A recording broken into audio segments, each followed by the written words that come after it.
Young niggas run the streets. My 40 cal on me, stick it right between the seats. A mirror jeans pudgy. New Versace sneakers out your budget. Off-white jacket. Fuck niggas can't touch me. Hustle hard, I got plaques out. Today I wanna bring a couple racks out. Hotline bling beating packs out. A fish on my line. Finally got them spitting stacks out. So what I did, swipe that motherfucker till it maxed out. The boy from the ghetto, I learned to kick the table when I wanna shake the jello. The word on the streets, I got them bags for the LO. No talking in the sheets, I play these hoes like a cello. Hello, I kick more shit and got more flavor. I be ducked off, somewhere exclusive with no neighbors. You can see me in the room where the money getting made. I just paid $50 for a dope boy fade. I stayed down on my hustle, ran the racks up. I finally got my shit clicking. I was down bad, fucked up and scuffed up, and all I do is eat chicken. We set the tones in the streets, real niggas made bones in the streets. You focus on your shit, watch that money go up. It ain't too many of them out here that's fucking with us. Cross town born like Saddam, but a big human straps in every palm. Need an octopus to get to him. Chopper with the drum, off his head to caution lips loose. Ghost possess the bomb, I'm alarmed how this shit move. I died, came back and bought pressure.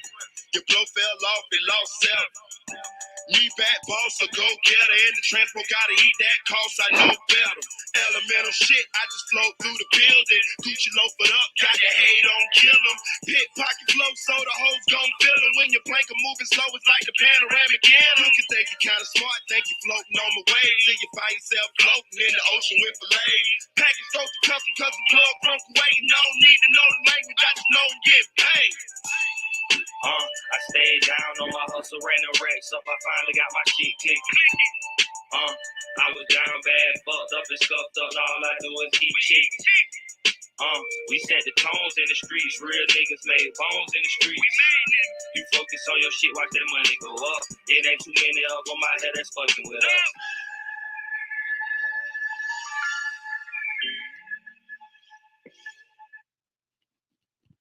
Yo, it's your boy Marita, boy. I'm back up in this thing, man. Listen.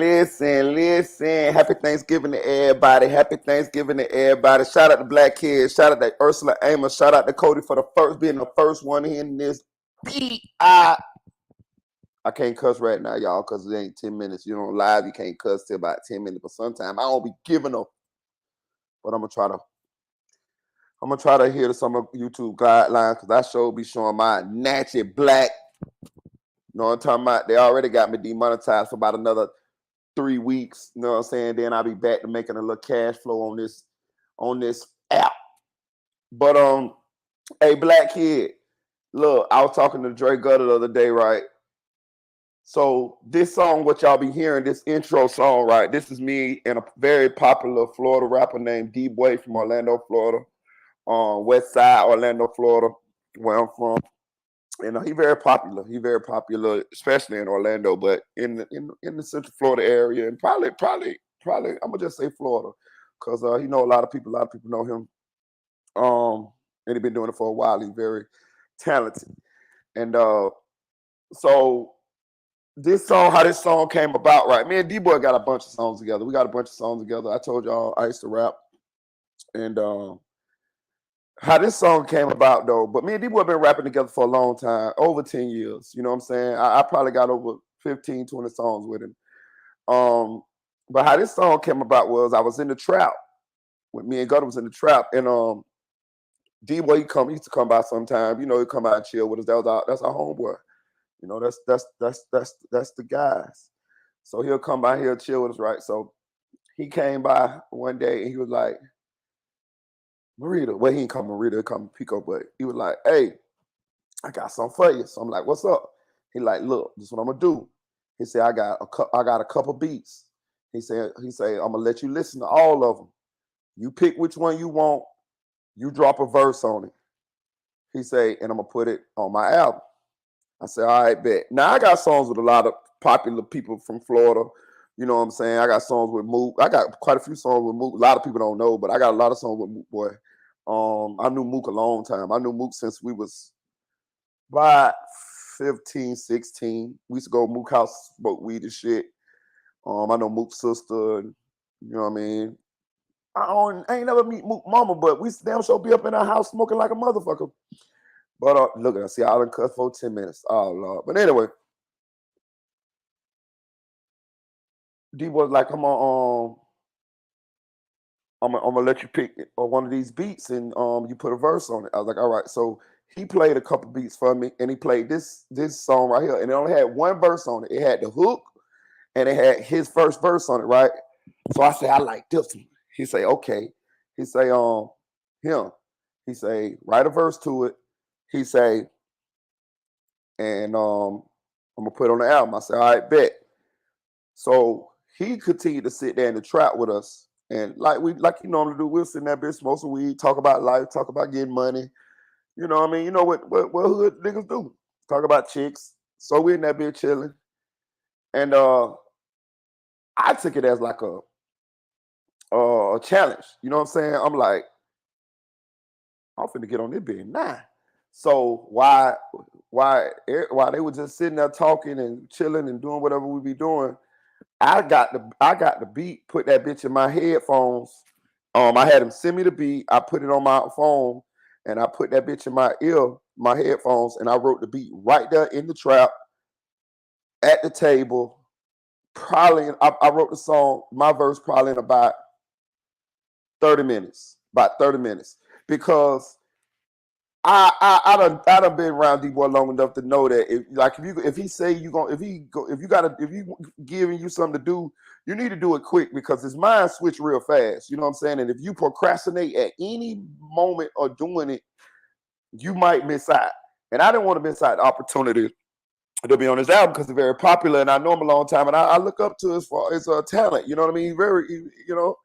Anytime I ever did a song with him, it came out fire. Now it was times when I had first kind of got my feet wet in the rapping, he was way, way, way better than me. But after I had been in rapping for a while, I caught up to him. In my opinion, I caught up to him. And I wrote that bitch right there. Boom. When I wrote that bitch right there, I said, I got it. He said, you got it? I said, yeah. He said, you wrote that bitch like that? I said, yeah. I said, ain't finna bullshit. I got that bitch. He said, all right. He said, let me hear it. I let him hear that bitch. He said, ooh, that bitch fire. I said, I know, I told you I got it. I say, so when you want to go to the studio? He was like, shit, I don't know, whenever you want to go. I like, all right, we'll go tomorrow. He like, all right. So boom. I hit him up the next day. I can't remember, but I think he said he will meet me at the studio or whatever. And I was like, all right, I booked the session. I already had my own producer, so all I had to do was call and, you know what I'm saying, book the session or whatever. So what I did was I just went on and booked the session and told him to meet me there. He didn't really have to be there because he already had done did his verse and he had already done did the hook. So, but I still kind of want him there. So anyway, I can't remember if he came or not. I don't think he did. I think he had something to do, so he didn't come. But I ended up going to the studio, paying my own money, put my own verse on the motherfucker, and laced that bitch. When I laced that bitch, because when he heard it, he had not heard it with the beat. He just heard me rapping it over the beat. You know what I'm saying? And I laced that motherfucker. I laced that bitch. Bah. You know what I'm saying? I probably was in that bitch probably about maybe 30 minutes. You know what I'm saying? Because I was excited. You know what I'm saying? I got knocked that bitch out. Bah, bah, bah, bah. Came up out of that bitch. Shout out to my boy SG. Shout out to my boy Stupid Genius. You know what I'm saying? He was my producer at the time. He's still a good producer. He's still a good friend. I still fuck with him on Instagram. He still produced for a lot of people. And I laced that bitch. Boom, I laced that bitch. Man, look, I took that bitch back to the hood. Man, let everybody hear that bitch. They were like, that bitch fire. They like, that bitch fire, boy. Y'all gotta put that bitch out. So I say all that to say this. We did this song is about a good 3 years old. It's about a good 3 years old. But it never made his album. It was the same album. It was the last album D-Boy put out. This song was supposed to be on the album, but it didn't make his last album, right? For whatever reason. You know, he had some hard ass songs on there. You know what I'm saying? And so I asked him, I say, so you ain't put the song on the album? He like, nah. So I like, all right. He was like, you can have a song you want to. I was like, all right, babe, I can have a song. He was like, yeah. So he gave me the song. So the song never got put out. I was gonna put it. I have an album that I never put out. You know what I'm saying? I'm telling you, that bitch fire. But for some reason I just didn't put it out. But I still have it. I still have all the songs. This is probably about a good 10 songs. But this song is one of them. And I wanted this song to be out, but he didn't put it out. So, and I never put my album out. So I just said fuck it. But when I was doing the YouTube thing, I wanted to have an intro. But all my songs that I have, I've been signed, y'all. I've been signed twice. You know what I'm saying? So all the songs that I have are on different labels. One of them was on Hazard ENT. Shout out to Lil Dollar. I was signed to Hazard for a little bit. And then the other one I was signed to Dre Gutter. I was signed to DGCU. And the other songs are signed under DGCU. And they copyrighted. They copyrighted through I think BMI. Yeah. So if I use those songs will get tagged, even flagged, even though they my songs, they will get flagged because I don't own the record company and it's legit. So this song never was put out, and I wasn't signed at the time when I made this song. So I decided to use it as an intro because I like the song. It's cool. So the other day I was talking to Dre Gutter, and D-Boy finna put out another album. He finna put out another album. And Dre was saying, man, I was asking him, man, is he gonna put the song? And I was like, what song? Because I had done totally forgot about the whole situation. He was like, this song, right? He was like, that song you and D-Boy got. I was like, you still think about that song? He was like, man, hell yeah, that bitch fire. That bitch fire. Man, I be telling you need to put that bitch out there. You need to put that bitch out. And so I guess he trying to talk to D-Boy to get D-Boy to put this song out. The song, if I know D-Boy like I know D-Boy, he ain't gonna put it on there. He ain't gonna put it on there because it's old and he gonna feel like it might sound a little dated compared to how he sound now. But the song's still fine. I like it. So I'll just give y'all a little backstory on that. But today we got on the docket. Shout out to D-Boy. We got YNW Melly, some more information going on in the YNW Melly case. We got Polo G brother Trench Baby. His dumb is done murdered somebody allegedly. We got Hassan Campbell allegedly getting shot in New York. I saw the Hassan Campbell situation. I didn't talk about the Hassan Campbell situation because I just smelled a hoax. And I wanted to make sure that he had got shot before I went out on YouTube and said he had got shot. I seen some people saying he had got shot. I seen some people saying they thought it was Cap. Even Poetic Flacco said it was Cap. But I just saw a video surface of Hassan Campbell in the hospital with a bag, with the bullet in the bag. The bullet that they took out of his body in the bag. So I thought about it then. I said, okay, well, that might be enough to make me talk about this on my channel. You know what I'm saying? Because even though it still could be a hoax, even though I'm still not sure if it's not a hoax, he going to the extreme if it is a hoax. So I think I can give my opinion on it now. But so we're gonna talk about Hassan Campbell. Yeah, man, and we also gonna talk about, man, they got some sexual assault charges coming up on Jamie Foxx, man. I'll be honest with y'all, man. Appreciate you, black kid. Appreciate you. Hey, they got some sexual assault thing coming up. Talking about Jamie Foxx done double impacted. I'm trying to be PG-13. Y'all got to read between the lines, man. They say he done double impacted a young lady. You know what I'm talking about? From the rooter to the tooter. You know what I'm talking about? You know what I mean? Y'all got to read between the lines, man. I ain't trying, you know what I'm saying? But they say he done double impacted a lady with a, you know what I'm talking about? Boom. You know what I'm talking about? From the rooter. If you know what the rooter is, do it to the tutor. You know what the tutor is. You know what I'm talking about? I say he done, yay. You know what I'm talking about? You know, and when I seen these accusations on Jamie Foxx, first thing I thought was, damn, ain't Jamie Foxx dead? Hey, shout out to nephew for real. When I first seen these accusations on Jamie Foxx, the first thing I said was, "Damn, ain't Jamie Foxx dead?" You know, we ain't seen the nigga since the nigga went in the hospital for a undisclosed illness, and you know what I mean. We seen a clone, a lookalike, but you know, shit, I don't know. But so it was kind of strange to me. But I went and looked, and I looked it up, and I listened to some of the accusations over 8 years old, and I'm a little on the fence with this one, but we're gonna talk about it. You know what I'm saying? Let me see what else we got on the docket. What else we got on the docket? What else we got on the docket? Oh, we got some more stuff about YNW Melly. We got some more stuff in the case, YNW Melly case. Hey, Black, he said Jamie found out he was under investigation for real. Shout out to Aaron's Way. Shout out Dre 6100.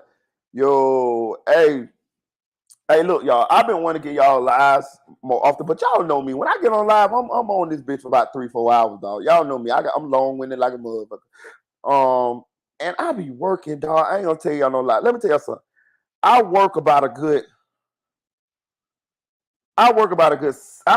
at least 16 hours a day on the days where I work both of my jobs, right?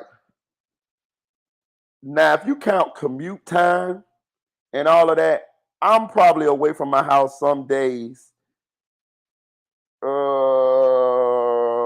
roughly 18, 19 hours. Because sometimes I go by the grocery store, sometimes I go to the barber shop, sometimes I go to the mall. You know what I'm saying? I do a little moving around as well outside of work too, then to commute to and from work to do 2 different jobs. So I might be away from my house for about a good 18, 19 hours. Now, counting on 24 hours in a day. So sometimes I don't have some days I only sleep like 5 hours. You know what I'm saying? I promise y'all. So just imagine you working a good 16. That's just time you work at work, 16 hours, right? Plus, let's say an hour to get to all the jobs, commute and all of that, right? That's 17 hours. 18, 19, 20, 21, 22, 23, 24. That only leaves 7 hours to sleep, right? So some days when I get home, I be wanting to get on the live, and I don't even be sleepy at that time, but I be kind of forcing myself to go to sleep so I can be done rested, because I know if I don't, then when I go back to work, oh man, that thing gonna hit me, you know what I'm saying? And I'm gonna be in that bitch miserable, wanting to go lay down and want to go to sleep and shit like that. So I find myself doing these lives on the days that I don't work both of my jobs, or either on the days where, yeah, it's pretty much like the days I don't work both of my jobs. I got to figure out a schedule to where I can crank some content out to you guys more consistently. But that's the issue now. It's just that I work a lot. I promise you I do. And YouTube, first of all, I'm demonetized for about 3-4 more weeks. And second of all, YouTube wasn't paying me enough money to pay my bills. Now, once YouTube start paying me enough money to pay my bills, then of course I will probably quit working. That's the end goal. The end goal is to quit working and travel around and to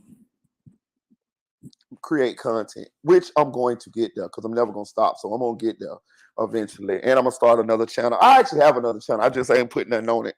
Well, I lied. I put one video on it, and I got to work on that a little bit more. But I'm going to change the other channel into a fishing channel with me and my son, and that's the end goal. Because them fishing, we like fishing. Me and my son like fishing. It's something we can do together. But I'm gonna make my son co-owner of that channel. That way he can make revenue doing something that he loves to do. You know what I'm saying? And I love to do as well. And I'm gonna bring him on into the content creating arena, but doing something that we both love to do together. So my end goal is to travel around fishing at different places, making content with my son, and then I'm gonna also be doing the hip hop situation as well on content created. But it's gonna be a fishing channel with me and my son, and then it's gonna be, of course, the other channels with the hip hop stuff and all of that on there. And that's my way of creating another revenue stream, but also giving him a revenue stream doing something that he loves to do, that he can do every day, that we both love to do. But I'm saying, like, he can make money off of that. You know what I'm saying? Like, long after I'm gone, you know, he could continue on, you know what I'm saying, doing that type of content because he love to fish. And I love to fish too, but he love it and he good at it. So that's my end goal. Shout out to Legit to Quit KC. So that's my end goal with that there. But first I think I want to get into I'm gonna wait for the Melly one because the Melly one gonna take a long time because it's a couple videos I want to show and stuff like that. So what I'm gonna do is I'm gonna jump into the Hassan Campbell one first. I'm gonna jump into Hassan Campbell because it's probably gonna be the shortest one. I think. And if y'all don't know who Hassan Campbell is, I'm gonna say he's a popular content creator out of New York City, Bronx River. Shout out to the Bronx River. He was a young guy that kind of made his YouTube name or content creator name coming out saying that African Bambaataa, one of the I ain't gonna say founder, a hip hop legend, did some strange things to young men and did some strange things to him when he was a young man growing up in New York. Say he was friends with Bambaataa, and Bambaataa assaulted him when he was, I'm not gonna say a kid, I'm gonna say a young man, young adult, somewhere up in that age bracket. I don't want to give a specific age because I don't want to be wrong, but he was older young man, and it's old. You know what I mean, maybe late teens, somewhere up in there, early 20s, somewhere up in there. But anyway, he came out and he talked about it. And if you don't know who African Bambaataa is, I understand, but I'm old enough to remember who African Bambaataa is. He had that song, "Rock It, Don't Stop It. You gotta rock it, don't stop. Keep ticking and talking, working all around the clock." Zoo, zoo, zoo, zoo, zoo, zoo, zoo, zoo. That been hard though. I ain't gonna count. Back in the days, back in the breakdancing days and all of that shit right there. African Bambaataa. Yeah, the ultimate violation, Dre. African Bambaataa, like, that song was hot, you know what I'm saying? And he was a member of the Zulu Nation. Shout out to my boy King Zulu Street Fame. He got a lot more information than me on this subject because he's actually a member of the Zulu Nation. And you can go subscribe to his YouTube channel. I know King Zulu Street Fame from the streets. I've known him for over 20 years, you know what I'm saying? He know me, like, he know my family personally, you know what I'm saying? He's a Puerto Rican kid, you know what I'm saying? Well, he ain't a kid, he's a grown man, but we know each other, like, know each other. You know what I mean? Like, they hung out all the whole 9 yards, you know what I'm saying? My buddy that died, Robert Sanchez, the one I did the video on, Robert introduced me to King Zulu Street Fame. I know his name. I know him as another name, but that's his YouTube name, so that's what I'm gonna call him on YouTube. Because if he would have wanted y'all to know his real name, he would have told y'all his real name. So that's what I'm just gonna call it. But he is a real member of the Zulu Nation. You know what I'm saying? And he is very knowledgeable in the subject. And he actually done dropped a couple videos on it. Go subscribe to his channel. It'll break it down. And yeah, this is public knowledge that African Bambaataa like boys. He like little boys. A lot of the hip hop greats been trying to cover that up. You know what I'm saying? It's a lot of hip hop greats that are members of the Zulu Nation, low key, like Queen Latifah. A lot of people. It's a lot of people, but they kind of keep it low key now because of the bad stigma because of what everybody know that Bambaataa been doing to young boys for years. and he never went to jail for it, and it just kind of swept the shit under the rug or whatever. But anyway, Hassan Campbell came out saying that Bombada did these things to him, and at first it garnered him sympathy on YouTube, and people was, with me personally, it was weird for me to hear a grown man, because by the time Hassan Campbell came out and said these things, allegations against African Bombada, I mean, he was grown, like fully grown, like in the late 30s or some shit. That's when I first seen it. You know what I mean? Like, so it was kind of weird for me to see a grown man so vocal about these situations publicly. And Hassan Campbell did not pursue charges against Bombada. It seemed like all he was doing was going around on the internet telling everybody about what Bombada allegedly did to him, but he wasn't pursuing any charges against him. That was kind of strange, but I was like, okay, cool. When you hear Hassan Campbell tell his story, he tell his story that he a G. Like Hassan Campbell say that he got like murder charges, and I don't know if he got murder charges, but this is the shit he say.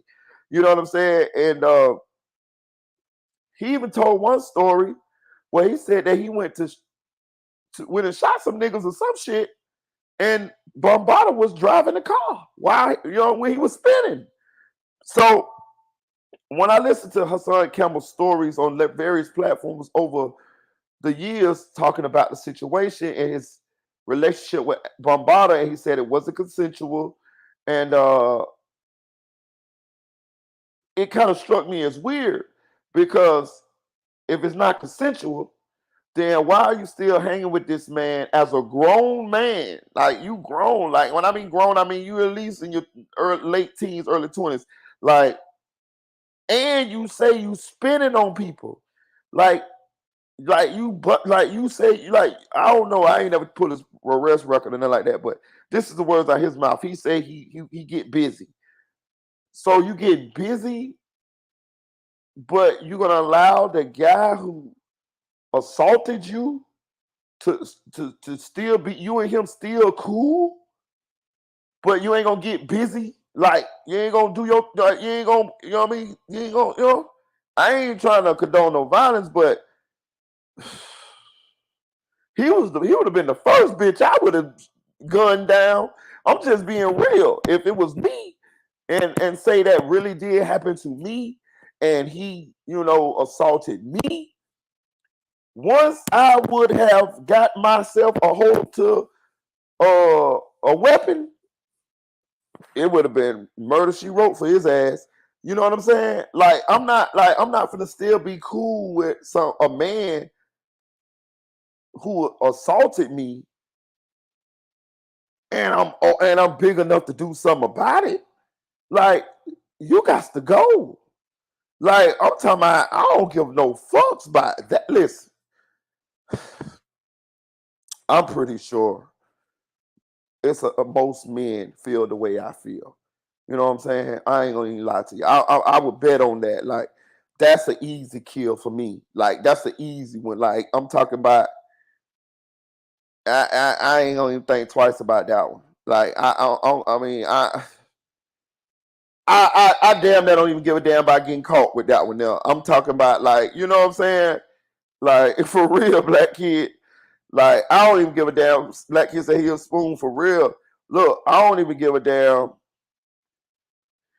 I don't even give a damn about getting caught for that one, y'all. I ain't gonna tell you no lie. So, but this is the story that Hassan Campbell said that it just never kind of really added up to me. And then over the years of him telling these stories, the internet switched on him. First, it was sympathetic to him or with him and for him, and then after a while, this is the internet. When he would get into various beefs with various people on the internet, because Hassan Campbell, he always talking crazy when somebody get killed. He got these snot box rocks and all of this shit right here, and he's very animated and very he don't have no sensitivity or compassion when people, family members and shit like that get killed and shit on the internet, and he always be talking about it. And he always he done had some choice words for a lot of people. Like he said, Mama Duck was the reason her kids, she lost 5 kids, and all this. He's an unfit mother, and I never liked it. That to be honest with you, I never met my son Campbell, but from that point on, when he said that about Mama Duck, I just felt like he was just totally disrespectful. Like, you gonna say this about a woman? She lost 5 of her kids, my nigga. Like, for real, like, bro, you don't do that. I don't give a fuck. I don't give a fuck, bro. Like, you don't say that. She's an unfit mother and she lost 5 of her kids and what? Hold on, man. That'll get you killed, nigga. You know what I'm saying? Like, you know what I'm saying? Like, who the fuck is you to say anything, nigga? Like, for real. But anyway, internet switched on him. So, you could get various people that he was beefing with, say that what he had going on when Bambaataa wasn't, it was consensual and things of this nature. And I tend to lean that way too. I don't know for sure, but I tend to lean that way too, because ain't no fucking way I'm going to be spinning the block, shooting at other people when the motherfucker that I should be shooting is driving the car while I'm spinning the block. You got me fucked up. He would have been out of here. I don't give a fuck how much rap music he made. His ass would have been out of here. He would have been a public enemy #1 for me. I'm talking about, as soon as I would have bought that snub nose 38, I would have got him. I'm just being real with you, bro. It's no other way. I ain't even calling the police. I'm telling you, like, that's why when I see him wasn't calling the police, I kind of understood it, but when I didn't see African bottom ass casket being towed down the street of a sea of people in New York, I knew it was some weird shit going on then, because if you ain't gonna call the police on the nigga, you know what I'm saying? At least you at least supposed to unalive that nigga for that. For that? Man, look, you know what I mean? I promise you. But hey, it didn't happen, and that's what people don't believe him when he said that it wasn't consensual. But anyway, he got demonetized too. Hassan Campbell got demonetized. Now I don't know if he got demonetized permanently or so. I didn't get demonetized permanently. They got me on motherfucking, like, I'm in lockdown right now. You know what I'm saying? I appealed and I lost my appeal. But I knew I was gonna lose my appeal because I uploaded some shorts and I shouldn't have uploaded them. They were shorts from other sites, other internet sites. You know what I'm saying? I didn't know that I shouldn't have uploaded the shorts, but I knew once they told me that that I'm being demonetized for uploading the shorts, I knew that I didn't have a chance to win the appeal. Even though I did appeal it, I knew I couldn't win the appeal because with YouTube, not knowing is not no excuse. You know what I'm saying? So they just gave me a little bit of time in the box, so I'm in the box right now. But he got demonetized, and I don't know exactly what happened to him after he got demonetized, but it seemed like he kind of like stopped being all over YouTube, like, you know what I'm saying? And then I remember one time his channel got shut down. I think he shut it down, but it was like rumored that his channel got deleted or whatever. I'm not sure if that was true or whatever. But anyway, it seemed like he had a wave. He was like one of the bigger YouTubers, like for real. And it seemed like his wave just gone. It seemed like it just died. So people are alleged that when he posted him getting shot in Bronx River, that it was a publicity stunt. You know, they were saying that, Hassan Campbell was faking the whole situation. And honestly, I felt the same way. You know what I'm saying? Seeing how, Charleston White fake getting shot at the strip club, and Charleston White just also faked something else not too long ago. I can't remember what it was, but I felt like definitely Hassan Campbell would use that blueprint in order to get himself back into the algorithm. And if you pay attention or not, when he allegedly got shot at Bronx River, all the bloggers, all the YouTubers went to blogging about it. And I just wasn't finna let the motherfucker use me like that. You know what I'm saying? Like, you know, I mean, it's one thing, you know what I'm saying, to get something wrong, but it's another thing to get bamboozled by a motherfucker. And I ain't with that shit. But I'm gonna be honest with you, this is the internet, and a lot of people have found ways in order to cheat. You know what I'm saying? And found ways to get their self, you know, in the algorithm or get their name out there. You know what I'm saying? Because once you get your name out there, you know, is a lot of things can happen. You know, your channel can get more subscribers. You can get interviews. You know what I mean? Like it's clout chasing, y'all. That's what it is. It's clout chasing. And as you can pay attention, people go through the extreme. You know what I'm saying? To clout chase, to get their name out there, the attention. And I just smelled bullshit the whole situation. But I came across a video a little bit ago that shows Hassan Campbell in the hospital, you know, in a gown. Now, when I first saw that shit, I was like, man, this fuck nigga could have just went to the goddamn emergency room. You can't get me with this bullshit, nigga. You know what I mean? That looked like one of them old emergency room ass rooms. That shit looked like one of the rooms where goddamn when you go down there and you tell them I feel like I got the flu, and they put you in one of the little rooms. That's what I figured. I said, okay, the nigga could have just went down there and said he's sick, and boom, they put him in one of the rooms, and now he go live. So then another thing that made me think the shit was fake is if you watch the video, it's edited. The video is edited. You know what I'm saying? And you know how you know it's edited? It's not a live. It was supposed to be a live stream.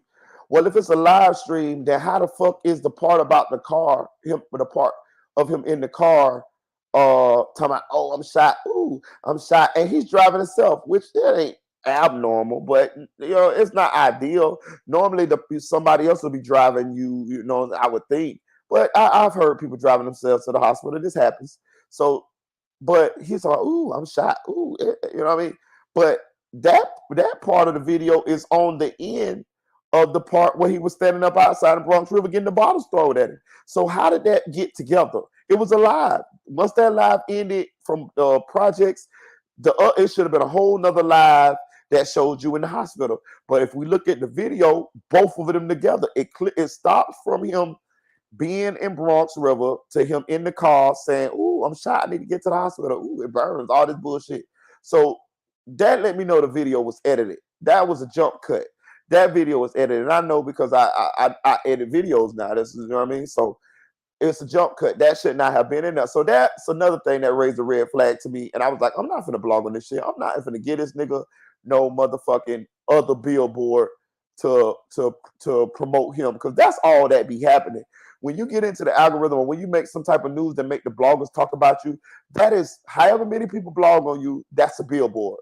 You know what I mean? If it's 50 bloggers that blog on you, your face or your name is on 50 fucking billboards. It's marketing.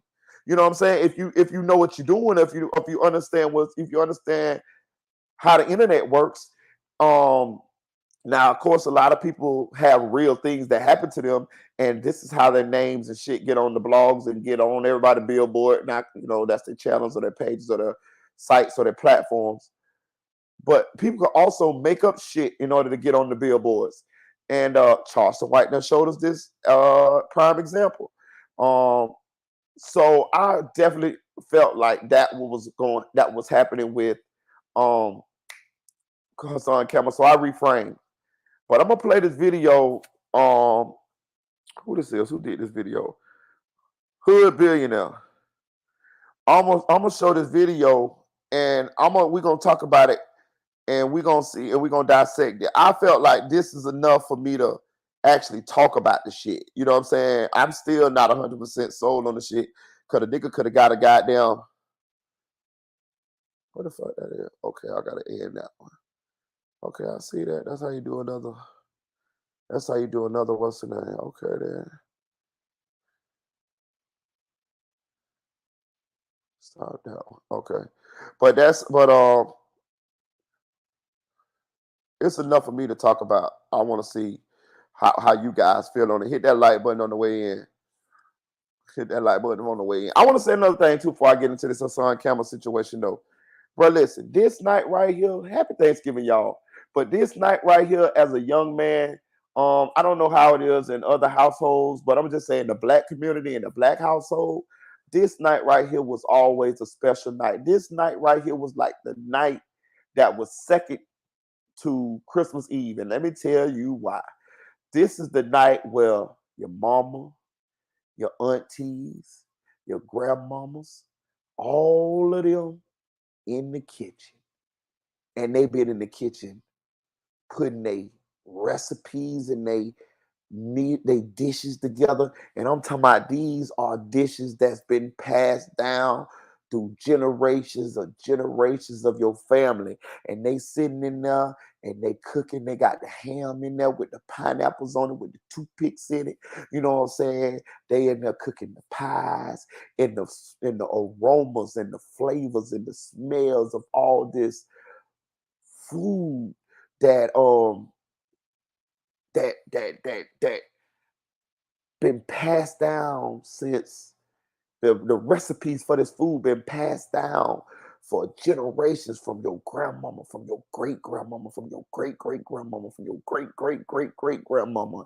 And if you and sometimes you probably sleep by this time, but you can still smell the smells and you can still hear the talking of your mama and your aunties and your grandmama and they end up laughing and talking and they catching up and they taking turns in and out the kitchen. You might have one of them in there checking the food, and then they sit down, and then there's some of them in there washing the greens, and you know what I mean, checking on the turkey, and you know what I'm saying. Grandma making that famous stuffing that she make, not that shit out the box, that shit from scratch out of the, you know what I mean, out of the cornbread, that real sweet dressing.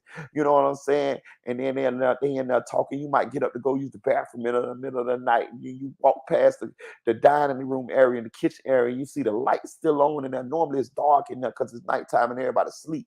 But you walk past there and you see your mama and your grandmama and your aunties and them and your grandmama and they're giving your aunties them telling them what to put.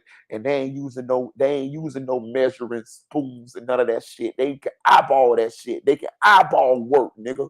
You know what I'm talking about? Nigga, grandma and them ain't using no goddamn measuring spoons and none of that shit. Nigga, grandma grab her hand and put 3 pitchers of salt in that bitch. You know what I'm talking about? She get that bitch and she just shake that motherfucker, put this much nutmeg in that bitch, put this much, what's the name, cinnamon in that pie. You know what I'm talking about? She know how many sweet potatoes to get to make the right amount of sweet potato pie. You know what I'm talking about? She make her homemade stuffing, gravy. You know what I'm talking about? That type shit right there. You know what I'm saying? You know what I'm saying? So this used to be a special night. I don't know how it goes nowadays. You know what I'm saying? I'm sure it happens like that in some households. And so I just want to it just always was a special night, the night before Thanksgiving, but it's actually Thanksgiving. But you know what I mean. My mother used to cook all night personally. God rest her soul.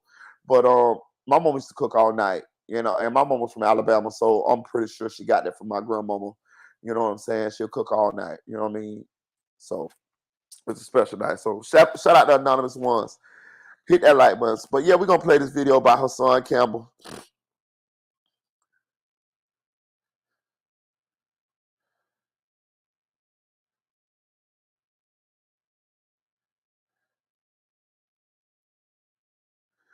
And I never seen Buddy Channel before, but shout out to him, Hood's Billionaire TV. Y'all go subscribe to his channel.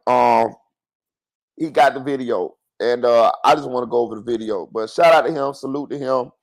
Go subscribe to him. I like to give people their flowers, and he got the video, so we're gonna check it out.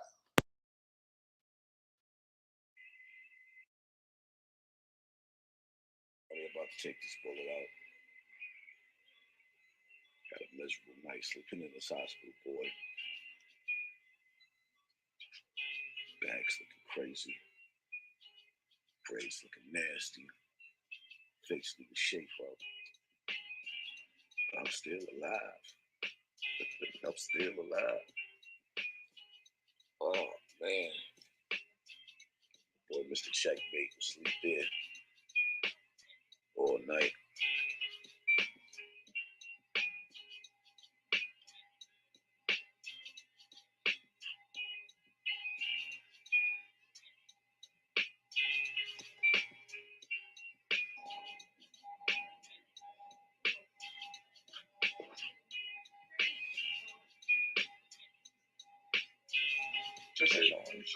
So this is the bullet that got me right here.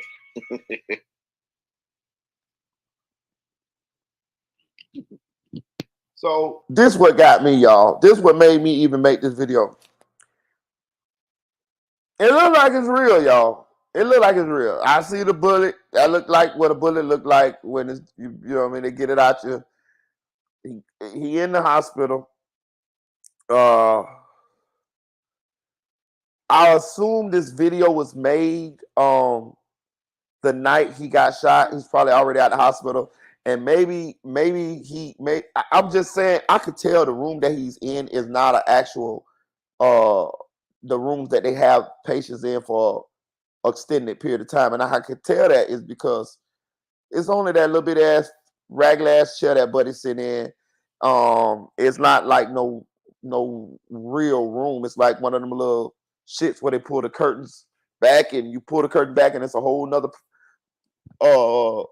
hospital patient on the other side of the motherfucker. You know what I mean? So I don't know how they do it in New York. Maybe it's a lot of people that be in the hospital, so they don't got a lot of rooms for people and shit like that. Or maybe his injuries wasn't that severe, so they could just take that shit out of him and send his ass home the next day. I don't know. But looking at the situation, that is the bullet, y'all. That is the bullet. So do y'all think he got shot for real? Get in the chat, let me know. Do y'all think Hassan Campbell got shot for real? Because it looking like he got shot for real. This is my first time speaking about it. He got shot probably about a week ago. This is my first time speaking about it because I just didn't believe the nigga. I ain't gonna cap. I ain't believe the nigga. I ain't a big fan of Hassan Campbell, but I ain't believe the nigga. You know what I'm saying? And so do y'all think he got shot for real? This is the bullet right here. I'm gonna keep playing. You know what I'm saying? And I got another question too. I understand his partner staying in the hospital with him. That's cool. Yeah, he rode him to the hospital with him to the hospital. He was there with him, in Bronx River, whatever. Where your wife at? Where your people's at? Like, where your children at? Like, oh my, I ain't want to get in that. But anyway, like I'm saying, like maybe he don't want put his people on camera, but you'll put the other nigga on camera. But what I'm saying is, it looked like he all alone in there. It looked like it looked like he all alone. Know what I'm saying? Yeah, he a goofy for sure. But it looked like he alone. To me, this looks sad to me. You know what I'm saying? It looks like Hassan Campbell is alone in life, y'all. I'm telling you. That nigga sitting beside him look like might be his only dog. You know what I'm talking about? I'm telling you, bro. This looks sad, bro. I'm telling you, it don't look like too many people fuck with him when you're looking at what's going on right here, bro. And to be honest with you, I get that vibe. Shout out to the Nail. Hey, Mr. Nail.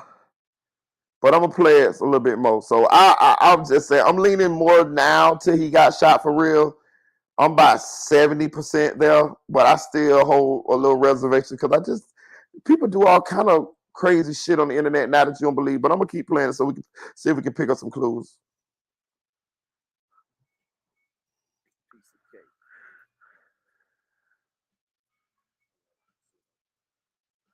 What's going on with our Well, out there? I'm gonna back it up again.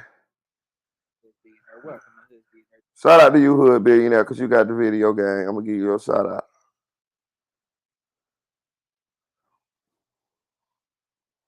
Shout out to KL1K.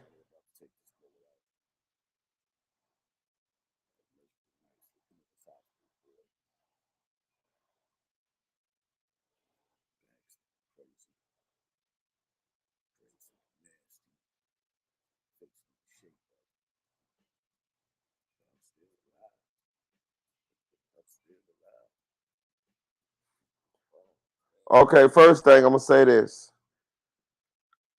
I don't know what he. I still don't know if he got shot for real. I'm leaning toward yeah.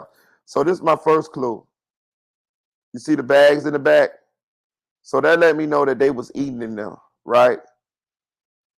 You see that?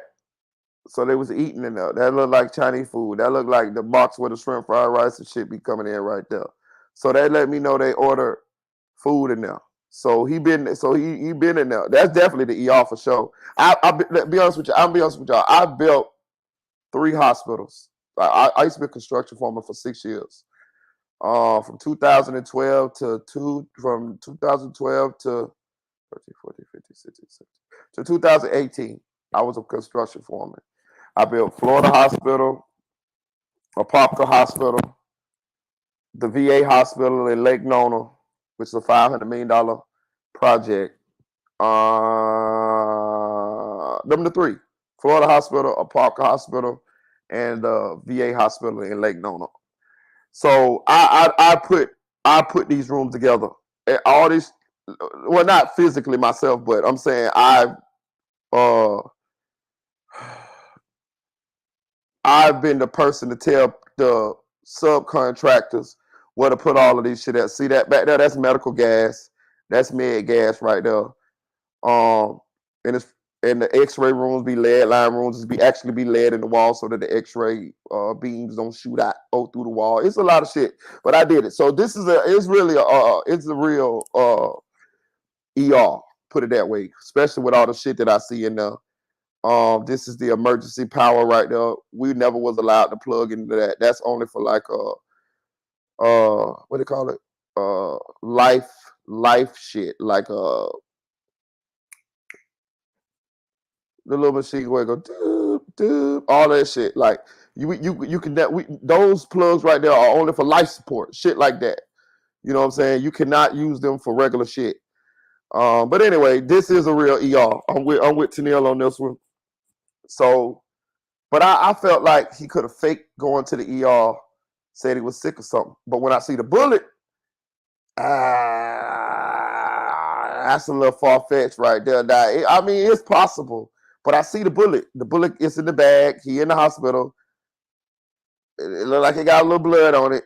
I mean, it looked real. It looks real, y'all. Let's keep going.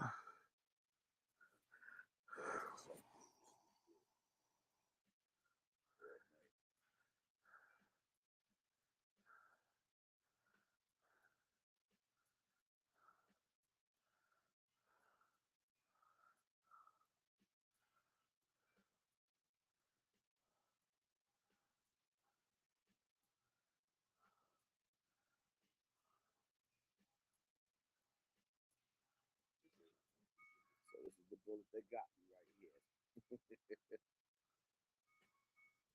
Piece of cake.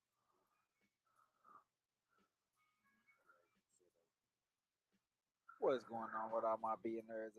I'm gonna go and say he got shot, y'all. I'm gonna say the guy got shot. I'm gonna say it. I had to see I had to see the motherfucker with a bullet for me to say it though, because the internet, I'm telling you, people pull so many moves. You know what I mean? So okay, so yeah, he got shot. I'm moving on. Fuck that shit. I don't want to talk about that nigga no more. Let's go to Polo G brother Trench Baby allegedly has been arrested for shooting Lil Ro. That shit is crazy, yo. That shit is crazy. And I'm gonna tell you something. I waited for this story too. First of all, because I be working a lot. But I waited for this story too because I wanted some more information on this one here. You know, I wanted some more information before I gave my opinion on it. I remember when the Jitterbug Lil Ro got killed a couple months back. Lil Ro was in Chicago. Let me just read the whole thing. I'm gonna just read it so you guys can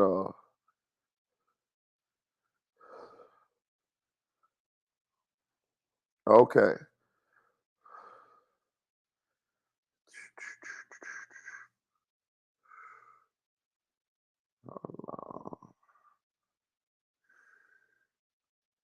Okay.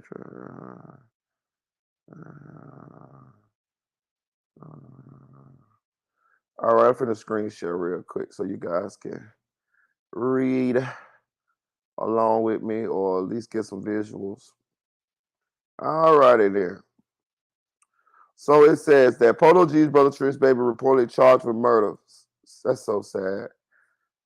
Okay, Polo G has reportedly been charged. Polo G's brother has reportedly been charged with murder. According to the report, TMZ published Monday, November 20th, the rapper's brother, Trench Baby, has been accused of killing 20-year-old Deshaun Berry in a drive-by shooting. The shooting allegedly happened back in June in North Hollywood. Berry was declared dead after first responders found him in a parking lot with gunshot wounds.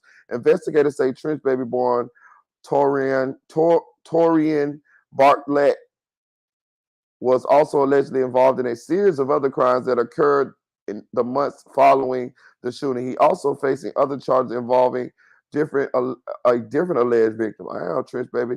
Bartlett was charged with first-degree residential robbery for an incident that reportedly occurred on August 15th. Authorities previously alleged that Trench Baby was involved in a robbery in Grenada Hills during a music video shoot. He allegedly pulled a gun with an extended magazine and demanded that the alleged victim empty his pockets. He was also allegedly ordered. He also allegedly ordered the man to wire him money to a unspecified bank account. Now this shit is crazy, y'all. I think the guy that they saying he did this to was the music director. I mean the video director or some shit. Like I'm a freak. I'm a roasting. I'm gonna just keep reading before I give my soliloquy. Trench Baby was also hit with additional charges of dissuading a witness by force or threat on September 10th. The other charge allegedly involves the same alleged victim. Bartlett and Polo G were both arrested at the rapper's LA home back in August, shortly after the alleged robbery occurred.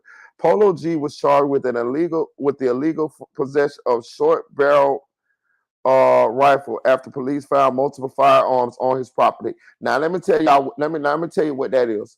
When they say that short barrel rifle shit, we think those of us who like ain't no gun like uh uh NRA motherfuckers who just love guns. They talk about a switch, y'all. That's what they when you have the switch on the gun, it modifies the gun. You know what I'm saying? When they say short barrel rifle, they pretty much talking about a gun that you modified. It's not that they done sawed off a shotgun and they got it on them like Terminator. No, that they done put a switch on a motherfucking handgun and that's turned that bitch into a rifle. That's what a modified rifle. That's what they talking about. It's a switch. So evidently they found a gun with a switch on it. I'm telling you, and I would tell you how I know this, but I don't want to say per se how I know this. But I this is what they talk about. Because when I first seen the charge, I was like, what the fuck? Because I know people who have this charge, and I was like, you had a rifle? They're like, nah, I had a switch. I'm like, oh shit. You know what I'm saying? So this is what they talk about.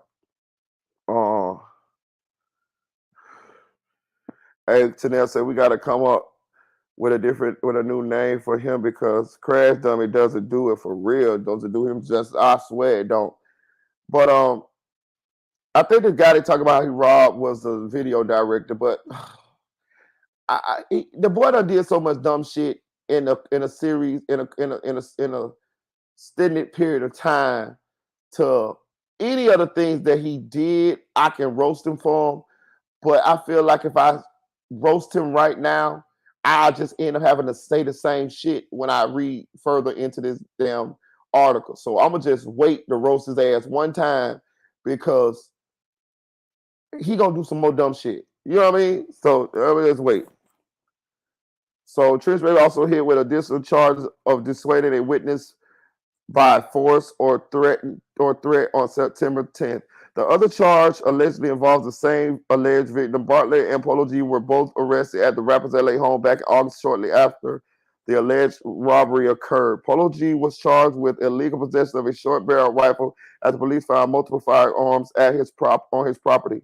Trench Baby and Polo G were released from jail following the raid and were apprehended by the police again just hours later due to an outstanding warrants.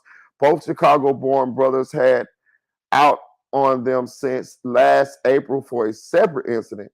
Polo G was released from custody, but his brother has been behind bars ever since. So the young man who Polo G's brother Trench Baby is alleged to have murdered is a young man named Lil Ro, right? Lil Ro is from Chicago.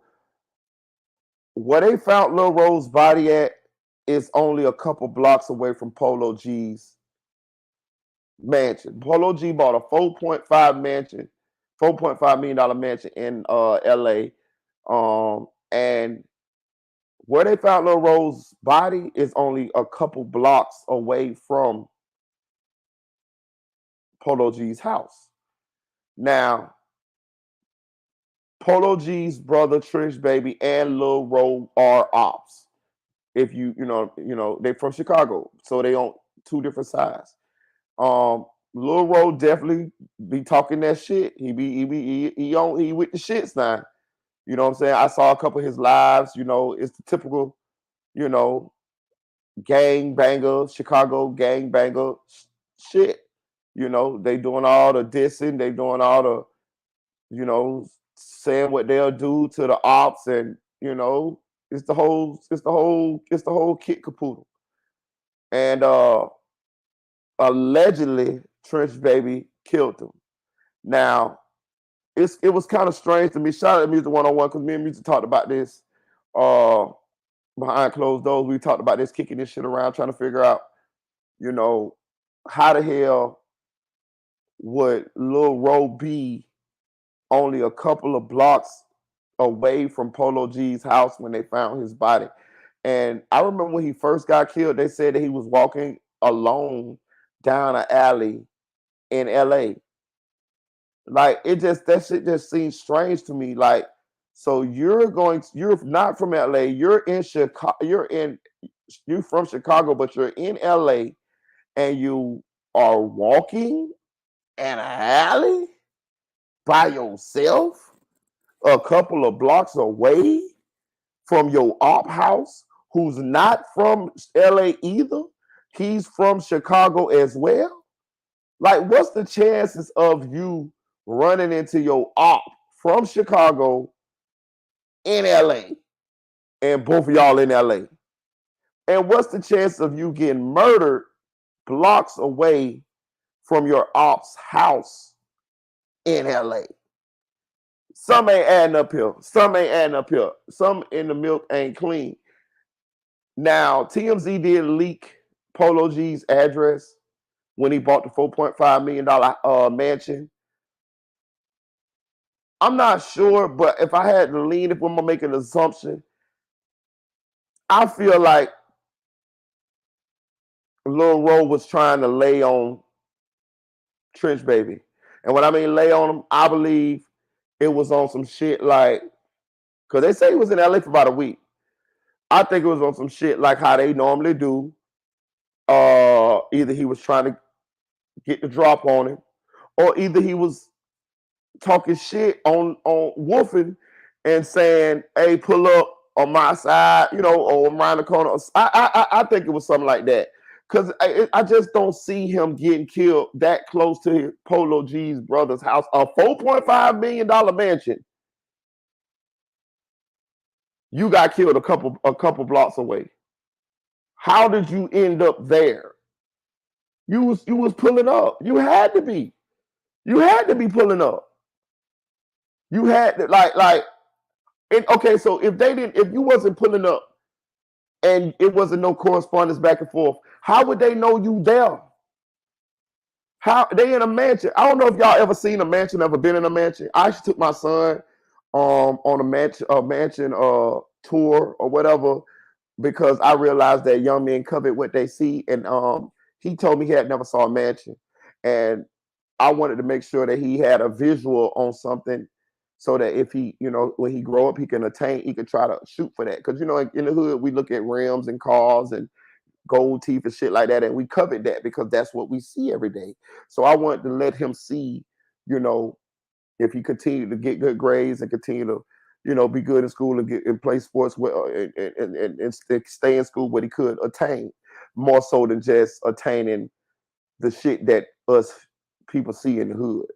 So anyway, I've been to mansions. I actually used to, when I was in construction, I used to build mansions. I built mansions in the same subdivision where Tiger Woods live at, Islesworth, Windermere. That's a real rich.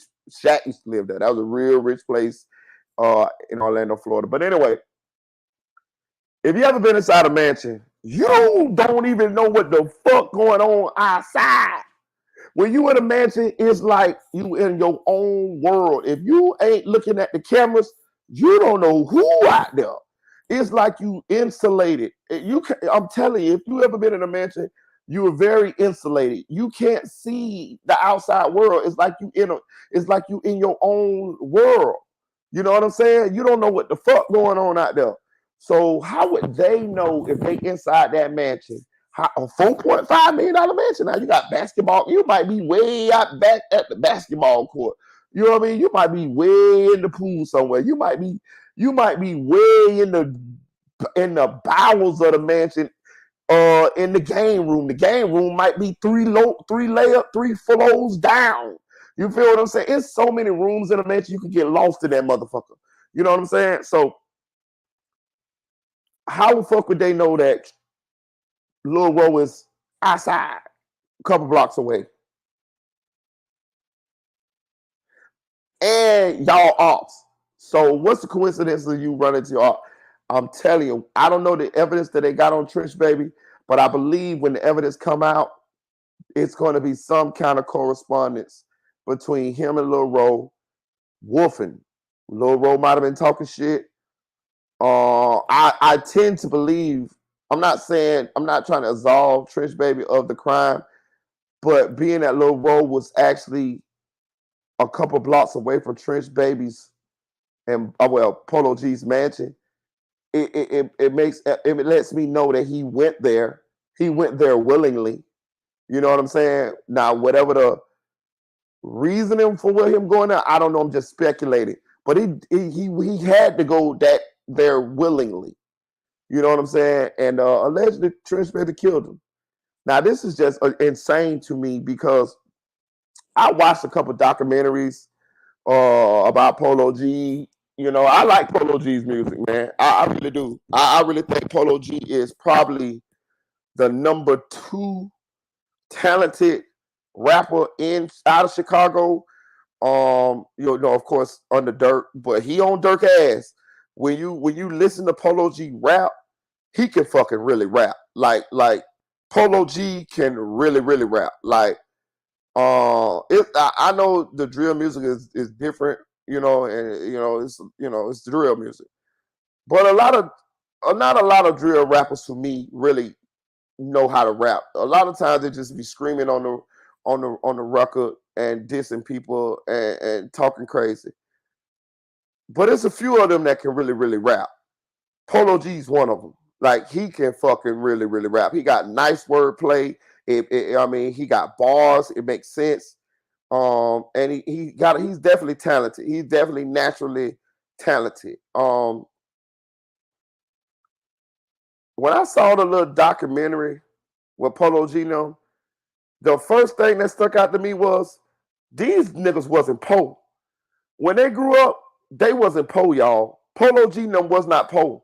I saw that. That's the first thing that stuck out to me. When I saw their mama and I saw how she was, you know, the life she provided for them and, you know, how she was talking to her, I could tell immediately Polo G did not grow up poor. Hell no, he wasn't poor. Hell no. He wasn't even lower middle class poor. He was more, my mama do fraud rich. You get what I'm saying? I'm not saying she do fraud.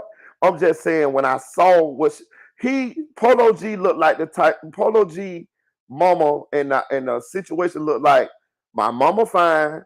My mama like designer shit. My mama smart, so she know how to do fraud. And my mama only fuck with dope boys who got a lot of money. That's what it screamed to me. I don't know any of this shit as fact. I'm just saying when I saw it, looking at it with my eyes, it looked that I done seen this type of dynamic before in the hood. You know, we got certain people in the hood who they mamas got a little bit of change because they mama scam, and they mama got a little shape. She probably got her body done. You know what I'm saying? She keep up with the nice designer. We got them in the hood. You know what I mean? Plus, she only fuck with ballers. You feel what I'm saying? So it's just an added level of hood richness. And when I say hood richness, I'm saying, to the family. I ain't putting nobody business out there, but I know a few people who fit this uh mold. And when I saw Polo G them situation, I immediately knew he wasn't poor. Like you could clearly see he wasn't poor. They was not poor growing up, y'all. Trust me. I'm looking at these motherfuckers. I don't know if y'all ever seen Polo G mama, and because Polo G's mama is his manager. You know what I'm saying? And she looked good. You know what I mean? She looked good. And you could tell she got a business type sense about her. She's a get money type of woman. She likes nice things. She wants nice things for her family. And I'm telling you, I could tell her, I've seen her type, especially listen to her talk. But I say all that to say this. For Trench Baby to be got itself into this type of trouble, it's just the dumbest shit in the world to me. But it's to me. This is my opinion. So I understand people may feel different. But it's the dumbest shit in the world to me because when you really sit and look at it, you didn't grow up poor. Like I grew up poor. Like I almost get insulted when I see young people who had way more than I had financially and way more support than I had growing up, and they try to live the life of a street kid. Like that shit is dumb as fuck to me. Like I don't understand it, bro. I'm telling you, everybody that I know in the streets was trying to get out of the streets. Like that shit lame for you to be. I'm not saying, and that's another thing I want to bring this home too because I did a little research on Polo Genome. They wasn't poor, but they are from the trenches, and I'm gonna just say from the trenches. So it's a different type of dynamic here. They weren't poor, but they lived in the trenches. But they from the trenches. So, and also by them being affiliated or by them having friends or whatever, that's it kind of keep them in Chicago. They clicked up, y'all, and in order to survive, you clicking up no matter what. So they kind of in it. They are in it. They are in it, but they didn't have to be, is what I'm saying. You get what I'm saying? They in it because of their friends, their family members. They from Chicago, so they just done, they done immerse themselves in it and don't have to be immersed in it, but they want to be in it. You know what I'm saying? And that's the part that I don't understand, and that's the part that's just so dumb, sad that your brother's a millionaire, nigga. Your brother is a millionaire. Your brother is Polo G. He is not a regular rapper. Polo G is not a regular rapper, y'all. Polo G is not fucking who? Polo G is right below the upper echelon. Polo G is probably like if we gonna say Dirk a A-list rapper, Polo G is a B plus level rapper. He right there. Polo G is he one or two hit songs away or being consistent. If he consistently drop hits for a little bit more longer time, he's going to crack that goddamn A-list rapper, or was going to crack that A-list rapper list. You feel what I'm saying? Like he's on Dirk heels. You know what I'm saying? When it comes to the rap, his level of rap. So And they say they mama already had money. Now I don't know about their daddies and shit like that. I don't know. But if I had to assume they had some money too, because their mama look like the type that she ain't fucking with no niggas who ain't got nothing going on. I'm just telling you. I can look at her and tell I've been around. She ain't fucking with nobody who ain't got nothing going on. She look like she likes like nice things. You know what I'm saying? And those type of women with a little bit of sense, because she doesn't look dumb. I don't think she's dumb at all. I think she definitely has a business sense, an entrepreneur sense. She's those boys' managers. She done guided Polo G's career to the point where he's at now. So she's definitely not dumb.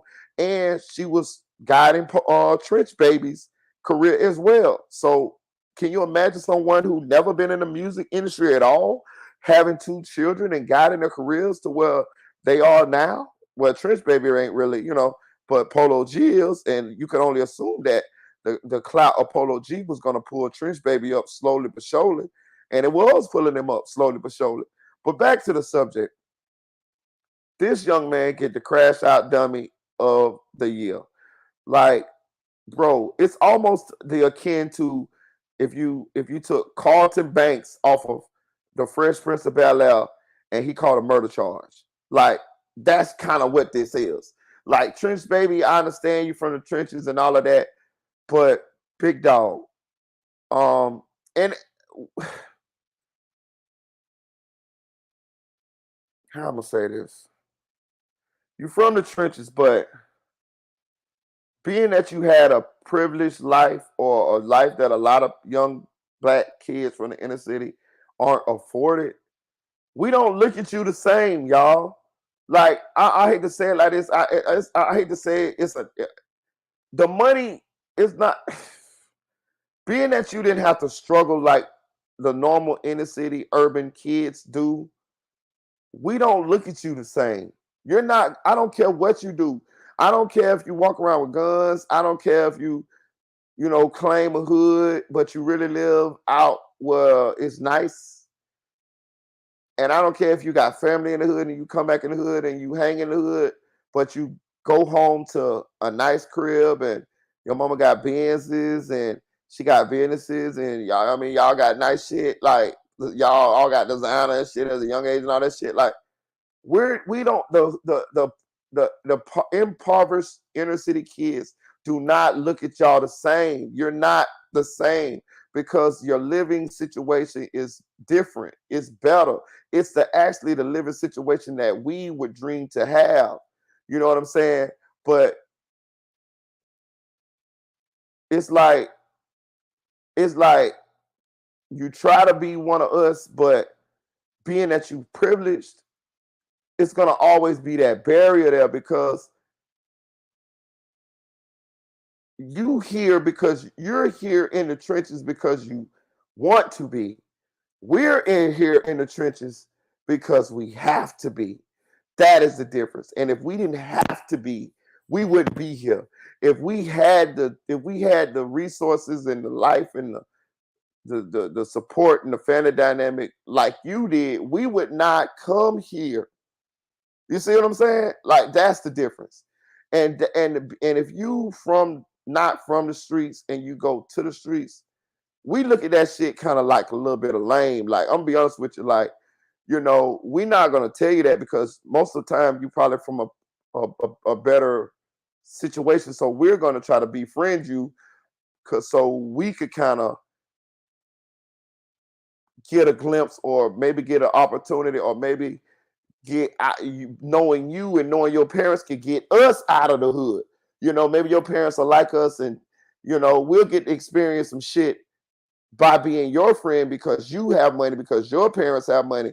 We'll get to go swim in your swimming pool instead of going into the community center pool or jumping the jumping a wall at a hotel and swimming in the pool. We used to do that. It's a hotel called Vacation Lodge by Jones High School in Orlando, Florida. And we used to jump the gate and go swimming in the hotel pool.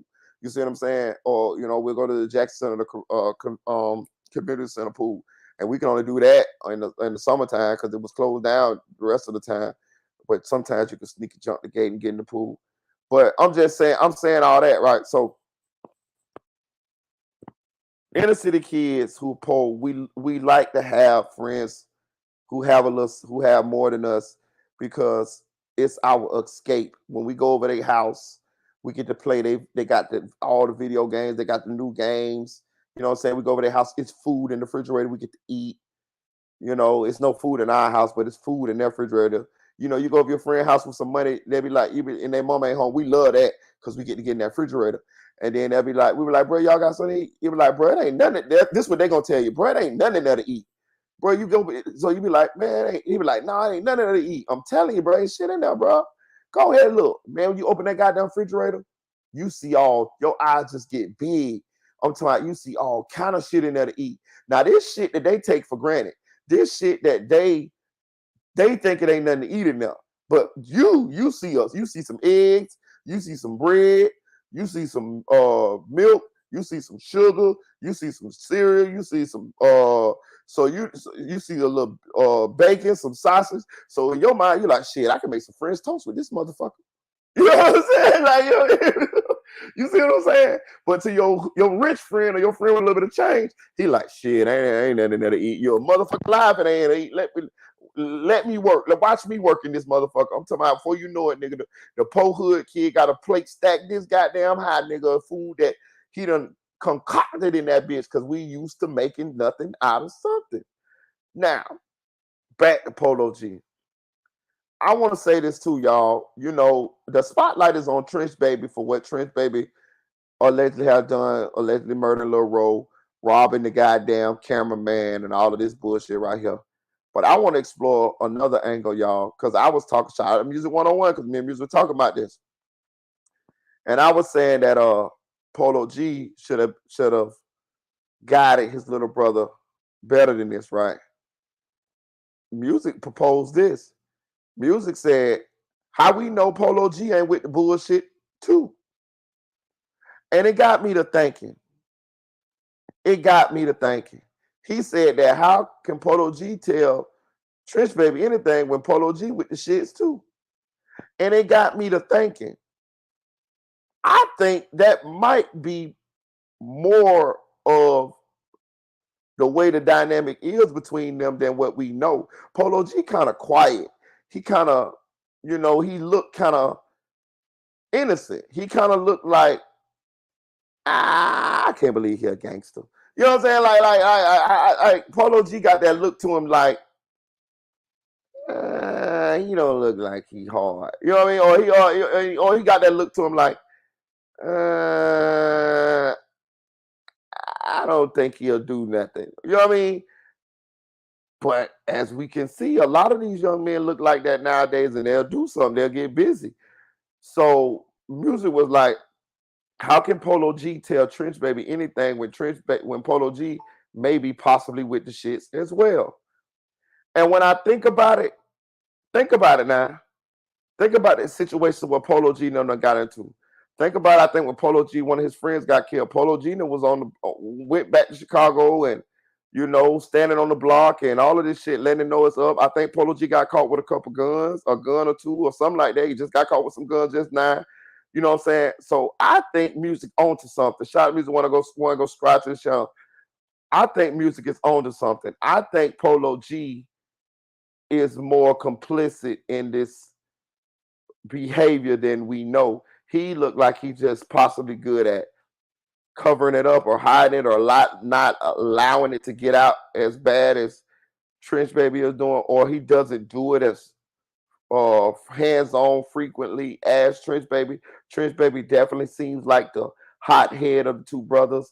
Polo G definitely seems like the cooler, quiet one, reserved one, keep his thoughts to himself, especially, the ones that are sinister and the acts that are sinister. He just seemed like he better at it than Trench Baby.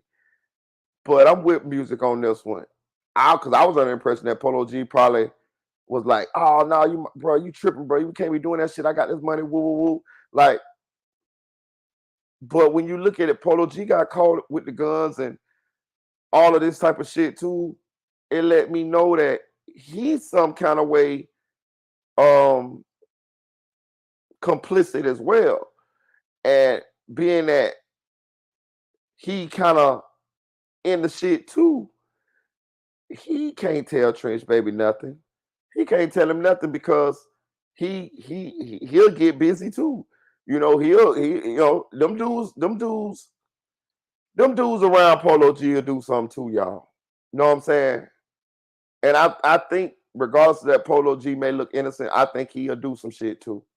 And I think that's what the truth more likely is than the obvious, the optics. The optics look like Polo G is just a nice, unassuming young man, and he's a rapper, and he doesn't condone his brother's behavior.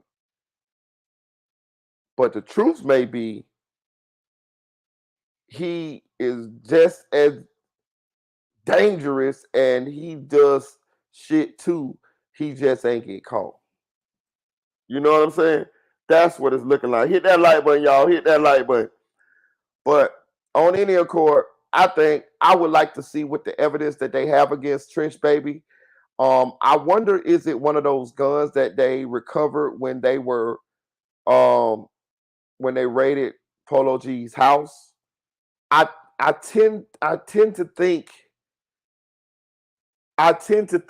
that one of those guns matched the ballistics back to the gun that killed Lil Ro, because Lil Ro been dead for a while. He been dead for some months now. For them to just now connect this to Trench Baby, it made me think either somebody told on him or they connected a firearm that they found in their house when they raided Polo G's house, or both. That's my opinion. Um, and if so, I think Trench Baby is in a world of trouble. You know what I'm saying? I really do. Out in Cali, y'all not even from Cali. You get a murder. You know, I got to see the evidence, so I can't say for sure. I got to see the evidence before I say he done. But they got something in order to charge him with the murder. I just need to know what it is before I can say he's done. But I'm gonna tell you this: it ain't looking too good. When you couple that with the robbery, you know, you got a witness on the robbery. The person who he allegedly did that to is cooperating, and then they found other weapons in the house when they raided. I'm gonna say this too: if they found weapons in the house when they raided and the weapons weren't visible, they might be able to beat them weapons charges, because if you have a writ for somebody, like a warrant for somebody, bodily attachment, you don't need to be searching in the drawers and all of that shit looking for the assailant cannot fit in a dresser drawer, motherfucker. You know what I'm saying? But that's how they'll do sometimes. They'll have a warrant to search your house for someone, but they'll search shit that no way a human being could be inside that motherfucker. The human being can't be inside the cookie jar on the kitchen counter. Why are you going in the cookie jar? You looking for drugs? You can't be. You're not supposed to be looking for drugs in my house. You're supposed to be looking for my baby brother. You see what I'm saying? So, um, we'll see how it go. We'll see how it go. Chanel say, I bet he is. Trench Baby just followed uh host brother example. He shouts out his gang all the time. That's what I'm saying. I think that Polo G is more complicit in this shit than we know. That's what I'm thinking. But all right, let's switch it over. And I'll be honest with you, I don't feel sorry for Trench Baby. I don't. I don't. I don't. I don't. I would have killed to have the resources and the life that he had. That boy's only like 18 years old. You know what I'm saying? Like, I would have killed to have that at any point. You know what I'm saying? And you're gonna just jeopardize it and throw it away. You deserve your punishment, son. You do. I don't know what Lil Ro and you and Lil Ro had going on, but I do know this. You did not have to be indulging in the street culture. You didn't have to be robbing cameramen and shooting ops 2 blocks away from your brother's $4.5 million mansion. You know what I'm saying?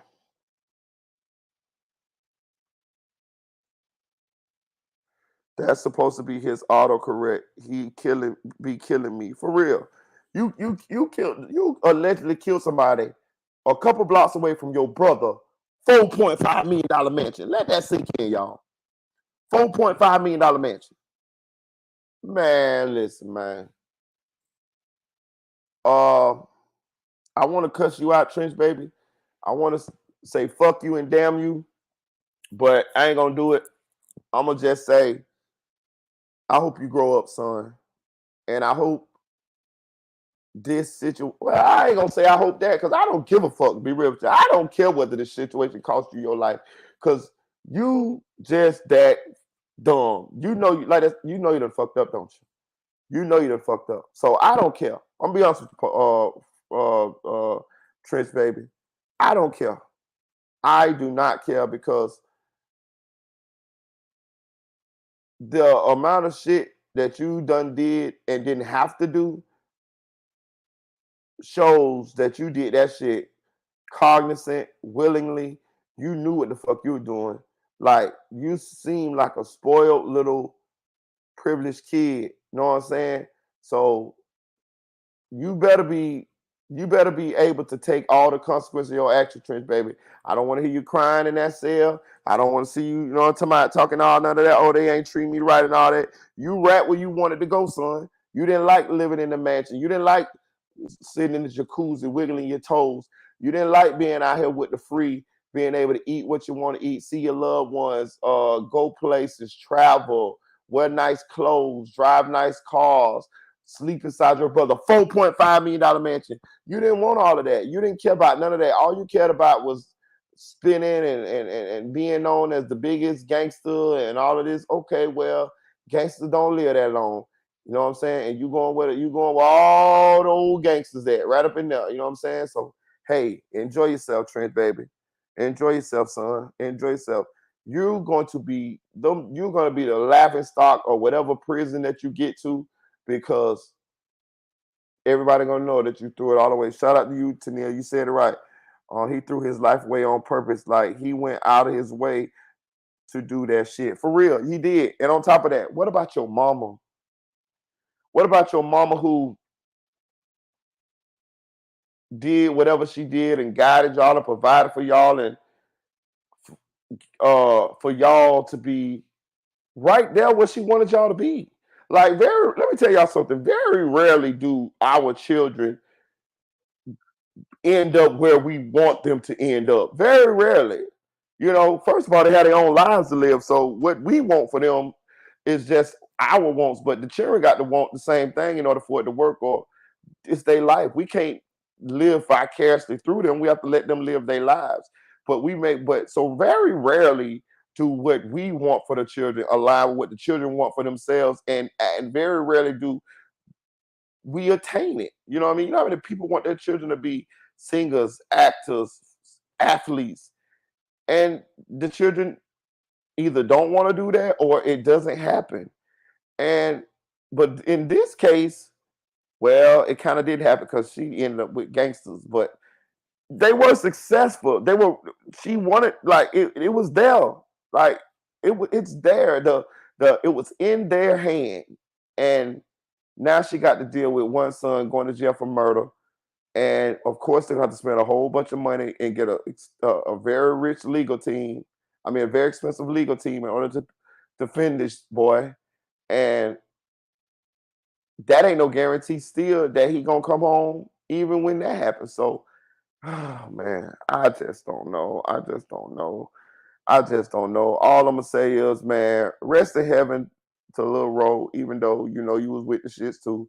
But rest in heaven to you, because I just don't like to see anybody, you know, lose their life like that. You know what I'm saying? But rest in heaven to you.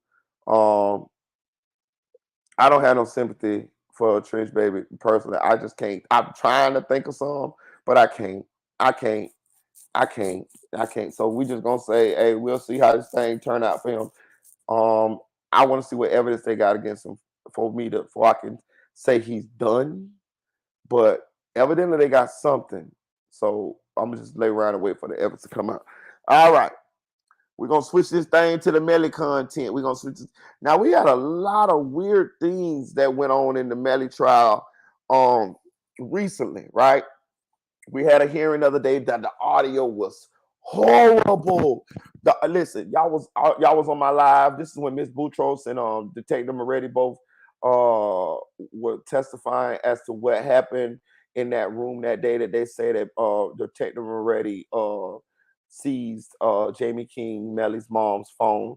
And Ms. Boutros was on the stand and she talked and then a judge called Moretti and Moretti got on the stand and he talked and it was very interesting because the stories definitely were of contrast. And I'm gonna play a couple videos so we can get a summary of what's going on.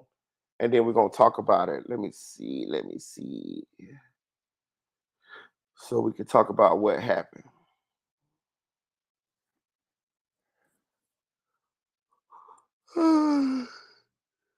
Let me see here. I think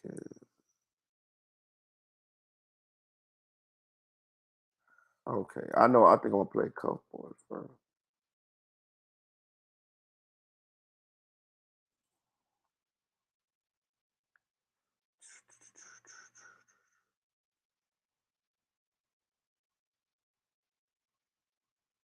Because no, I don't even see you as like famous, but like you're just like really.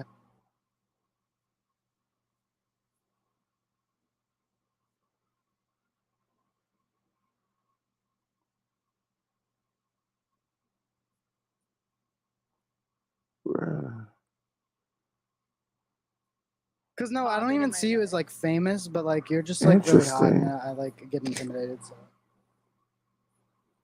Interesting. Okay. Okay.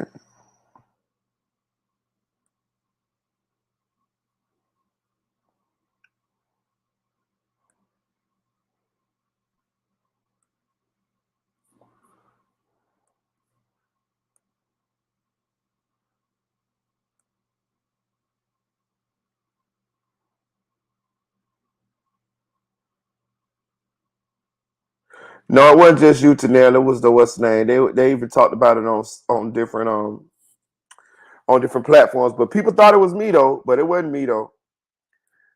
For the Cuff Boys.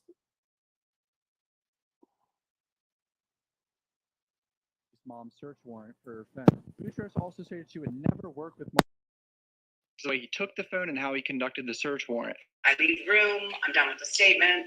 As far as I'm concerned, I'm done investigating this case because I don't work with detectives that solicit lies. But today, the state came back fighting and exposed that Michelle Boutros is a little liar. She's caught on audio tape with Mark Moretti discussing how she did see Melly's mom trying to turn off the phone, but then on the stand, she says the exact opposite. I'm gonna read this full document. It's crazy. It's in the last half of this video. Hit subscribe right now. Let's get right into this. So yeah, so much of this stream is gone. Apparently deleted the stream midway through the day and got rid of so much of the testimonies. In the search warrant, you talk about Jake King having been contacted by Jamal about 4:30. I didn't specify time. Where'd you get that information? Initial, like I said, in our investigation, we revealed that they had communicated.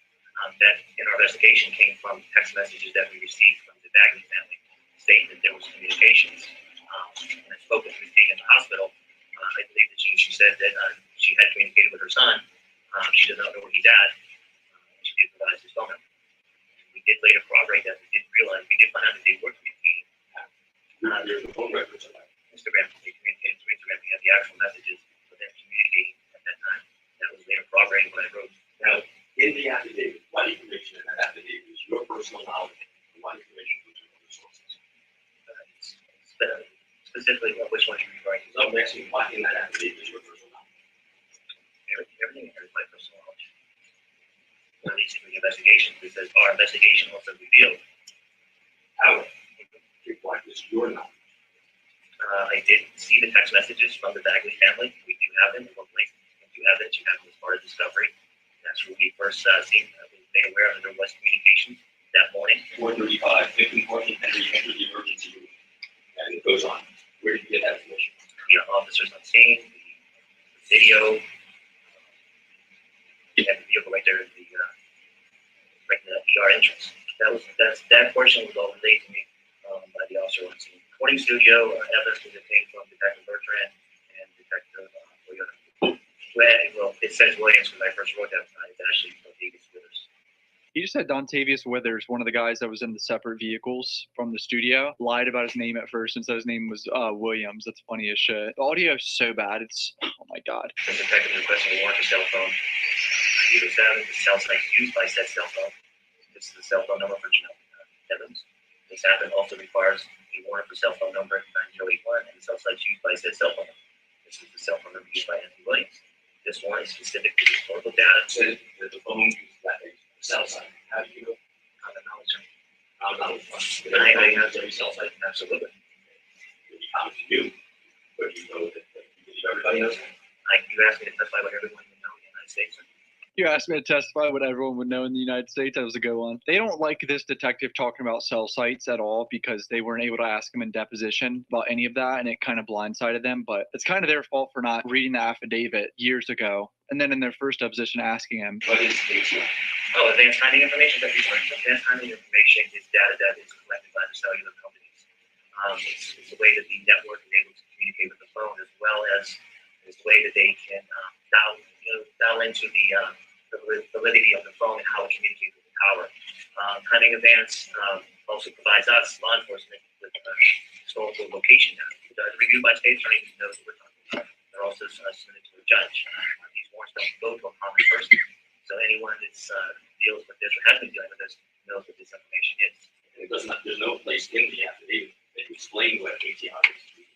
So it's industry standards. So I can't testify what a judge does or does not know. Those lawyers just point out that there's no explanation of what ATI is in the affidavit. There was a discussion by counsel about her taking a sample of the phone and turning the phone off. Turning the phone off essentially locks the phone and re-encrypts the data, correct? Correct. These are the two prosecutors right here, by the way, these two on the left. There's a term known as before first unlock and after first unlock. And when a phone has had a passcode entered and has been previously unlocked, that's known as after first unlock, correct? AFU, yes, sir. And AFU, a lot more of the data will be retrievable once the device has been seized. Whereas if an individual has managed to power off their phone, the phone is encrypted and it is much more difficult to get into a phone. It's almost impossible. You may get some pictures and stuff like that, but the core data. When you were in that room with Ms. King, she was attempting to turn off the phone. It was your position she was attempting to store high data at that point. He said 100%. She was trying to turn off her phone, make it harder for us to get that data, dude. Hell nah. I would have broke that bitch's wrist if I had to. It's actually backed up because you testified when you went through some of her messages, you found messages in the phone saying, don't contact me, the police are on me, et cetera, et cetera. Correct. Now, counsel also brought up that you had learned that subsequent to this, Ms. Boutros had explained to members of our office that she no longer wanted to work with you after what happened in that room on October 12th, correct? In fact, Ms. Boutros did continue to work with you afterwards, didn't she? It was hard to hear, but did he say that Miss Boutros did work with him after? Miss Boutros lied about working with Moretti? Yes, sir. The subpoena dated 17th October. Are those subpoenas that you sent Ms. Boutros in regards to this case? Yes. And those were sent after what happened in that room on October 12th? Yes. She approved and returned those subpoenas to you? Yes. What are those? Those are text messages between Ms. Boutros and I, October 17th. And in short, what are those communications in regards to? Discussing the case. So after this October 12th incident where she's alleged to have said she no longer wanted to work with you, she continued to work with you on this case. Correct. In fact, she reached out to you and asked about the phone and executing the phone dump and you had gotten into the phone. Correct. Well, all of her credibility just went out the window. She acted like she never talked to him again on the stand like a month ago. Y'all remember that? Why would she cap about that, knowing that they could just get text messages between them? So from your perspective, it appeared Ms. Boutros was still fully involved in this investigation after October 12th. Yes. Counsel also asked you that you, after October 12th, you decided not to return the phone. Were you planning on sending the phone out to another agency? I was going to have the Secret Service look at it, get a more in-depth into the metadata, if beyond my capabilities. Do the Secret Service have better tools and, I guess, more experienced people who can look through a phone with a higher level scrutiny than you're able to? Part of that is based on the fact that you testified that you heard the phone, she had already wiped the data on it. Yes. Do you know if it's possible to recover wiped data on a phone? Yes, it is. This is an email that I sent to Ms. Boutros. Basically, I told her that I'm taking the cell. I will not be returning the cell phone. I'll be getting a second opinion from the seat service. I also said there was another $300,000 that was granted her account, which puts up about $600,000 we can't account for. And I put her, she's struggling to financially pay her simplest bills, and that goes back to where's all the money. Hold on, $600,000. What was he talking about? $600,000. I missed $600,000 we can't account for. I don't know any information about this. What's the date of that email? The October 17th. So as late as October 17th, 5 days after you had seized the phone, you're still having a conversation with Ms. Boutros about the nature of the investigation, where the investigation is proceeding, new evidence that you're discovering, and other information that would be relevant to her as the person reviewing the case. Correct. Damn, I wonder what Melly thinking. The lady that came up there and basically made the lead detective look terrible. He is kind of sketchy, let's be honest. That situation's still pretty sketchy about him taking her phone. But the lady that witnessed it all was in the room with him. Turns out to be a little bit of a liar. Your interview with Ms. King, approximately how much, or what percentage of that questioning involved the investigation into witness tampering in the firm? The whole interview was geared towards that.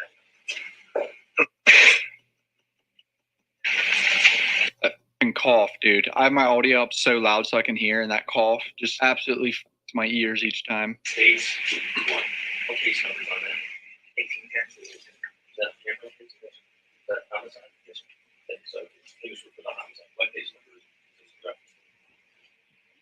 And that's it, talking about the phone, correct? Correct. And everything's on the phone. Okay. They were intermingled. Salute, music, salute.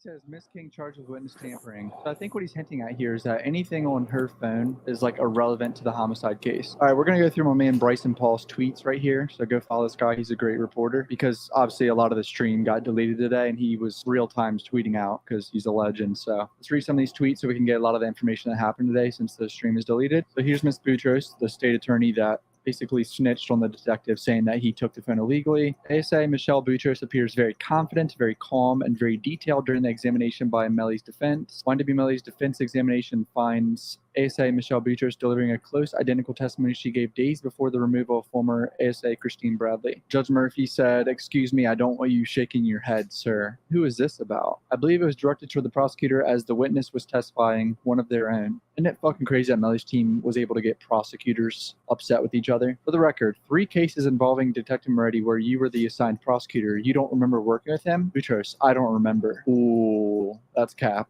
He's lying, dude. How do you not know that? God damn it. I'm upset this isn't on video. Christopher YNW Juvie Thomas Jr. would have turned 25. Damn. Rest in peace, Juvie, bro. That's crazy. The state. You said you would never work with Detective Moretti again, but did you? ASA Michelle Boutros. Yes, but...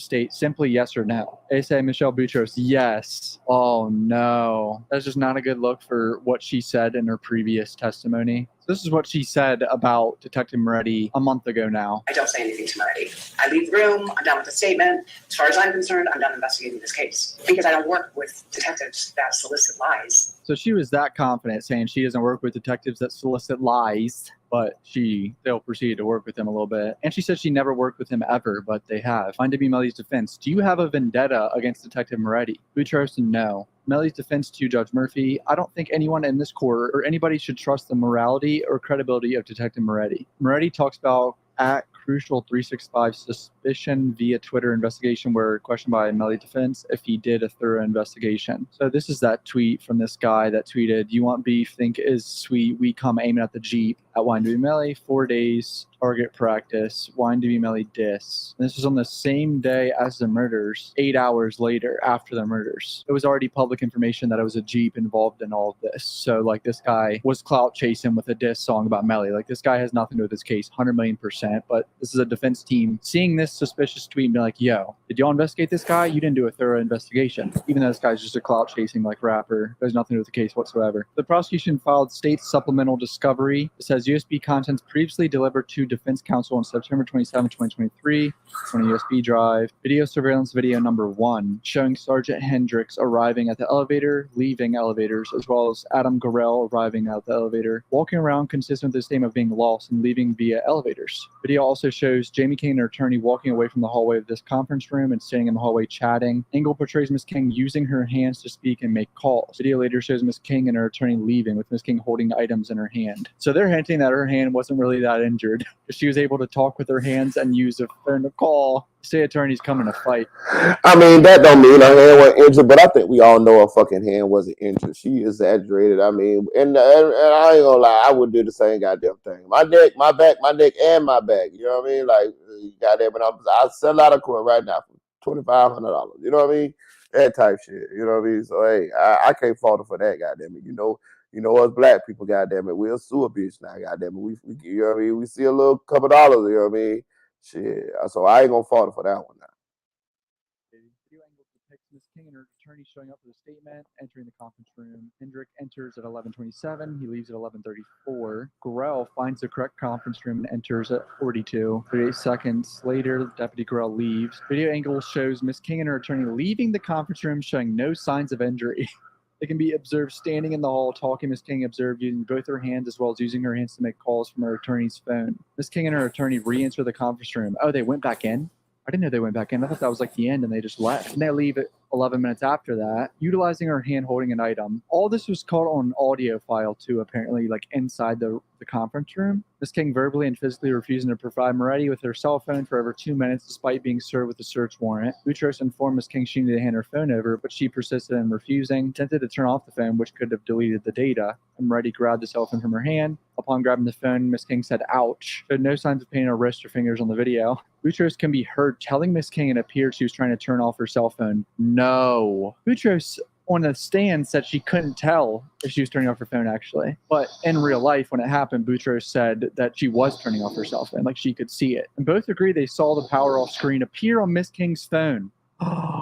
Oh, Boutros is a little liar. Why on the stand did she say she couldn't see anything on the phone? Her credibility is out the fucking window because she gave 2 conflicting statements. Sergeant Parker notes. I want to back this up for a little bit. I want to back this up real quick. Cause me and Dre were talking about this. Couldn't tell if she was turning off.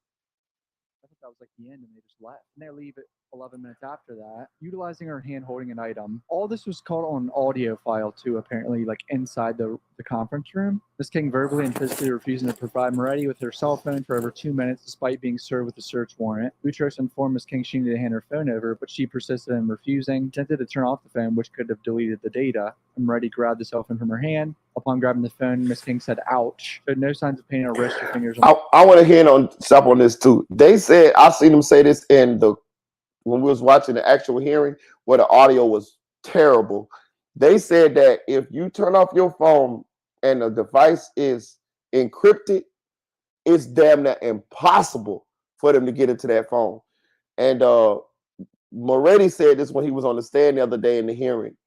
And he was kind of like alluding to this why he was so adamant about her not turning off the phone. Now they tried to say that she knew this. This is why she was trying to turn off her phone. I didn't even fucking know that. So I don't know. I mean, that don't mean nothing. I mean, some people are definitely smarter than others when it comes to electronics and shit like that. And I'm pretty sure my children know about phones than I do. So that's not saying much, saying that I don't even fucking know that. But I'm going to say this. I don't know if she knew that if she cut off her phone, it would be impossible for them, damn near impossible for them to get into her phone. Like I don't know if she knew that personally, but that's what they was trying to say. You know, that was the urgency with them. Not that Moretti didn't want her to cut off that phone and twisted her hand, and sprung her ligaments. That's what they saying. Boutros can be heard telling Miss King it appeared she was trying to turn off her cell phone. No. Boutros on the stand said she couldn't tell if she was turning off her phone, actually. But in real life. Now, I want to say this. Cuff Boys, I got you on this one. You a motherfucking liar. That is not what she said. On the stand, she said, I couldn't tell. It looked like she was trying to turn off her phone, but I couldn't really tell. It was a scuffle ensuing. So she alluded to it could have been her turning off her phone. which means she didn't exactly lie. She just said she pretty much said she wasn't sure, but it looked like she could have been. She said she could have been doing anything. You know what I'm saying? She couldn't really tell. If she could have been turned off the phone, she could have been doing anything. I couldn't tell. It was a scuffle. It was a scuffle going on. That's what she said. So she didn't actually lie. Shout out to Dre 6100. Shout out to Anonymous Ones. Or you say, I don't get how turning off the phone deletes data. I thought about that too, Anonymous One. I thought about that too. I was thinking, that's the same thing I was thinking when they just said that. I was like, how the fuck that deletes data? Like, nigga, I could cut off my phone, and when I cut that bitch on, it's back to this all the same shit right there. Another one said, I'm sure they could bypass your passcode anyways. I'm pretty sure they can as well. You know what I'm saying? It may take some time, but I'm pretty sure they could as well. Shout out to Anonymous Ones. Y'all go subscribe to my boy channel, man. Boutros said that she was turning off her cell phone, like she could see it. Both agree they saw the power off screen appear on Miss King's phone. Oh, Boutros is a little liar. Why on the stand did she say she couldn't see anything on the phone? Her credibility is out the fucking window because she gave two conflicting statements. Sergeant Parker notes Boutros' sworn statement is inconsistent with the audio recording due to the fact that she told Parker she did not see Miss King attempt to turn off the phone. Gorell's sworn statement and sworn police report refute the accusation that Moretti and Gorell to declare he was present during the execution of the search warrants. This is the deputy that Moretti say he was there. I believe Moretti did say that. I believe he said for him to say he was in the room because he knows the search warrant, laws and shit. So this is a judge right here, Judge Martin, basically saying that she can't get her phone back because it's subject of an investigation still. Holy shit, the Miss Boutros messed that up, dude. Well, if they call her now, she's just going to get destroyed by the prosecution. Absolutely destroyed. All right, so here's another supplemental discovery right here. 3 subpoenas signed by Michelle Boutros for Moretti on 10/17/23. Bank of America records, Cash App records, Western Union records. 5 days after the incident, she did all this for Moretti. She got all those subpoenas. So 10/12 was the day of the incident with Melly's mom. On 10/14, Boutros initiates contract with Moretti, asking if he had any luck getting into the phone, and follows up asking if he can determine when the phone was activated. And then 3 days after that, Moretti initiates contact with her, asking if she has a second to speak. The day before. Good night, Tanel. Boutros emails Moretti case law on how an officer can make an arrest outside his jurisdiction with or without a warrant based on probable cause under the citizen's arrest theory. Boutros sends Moretti case law on affiance of search warrants for warrants executed outside their jurisdiction. So this is what I was talking about, Dre, if you still in the chat. They said that Boutros sent Moretti information as to how he could serve a search warrant outside of his jurisdiction. So basically, they like, it's crazy that this even exists, but they're saying that she gave him case law as to how he could serve this warrant outside of jurisdiction, essentially saying this is the rules, this is how you can do it, read this. So this is strange to me. Now that I'm looking at it, because it's almost like she set him up, sort of. You get what I'm saying? Now, it was up to him to serve the warrant without the PSO officer there, because there was one there at first, and then the officer went out the room, and then this is when Moretti served the warrant. But it's just strange to me that she sent him this, how to serve a warrant without a PSO, without a sheriff office, when you're out of jurisdiction legally.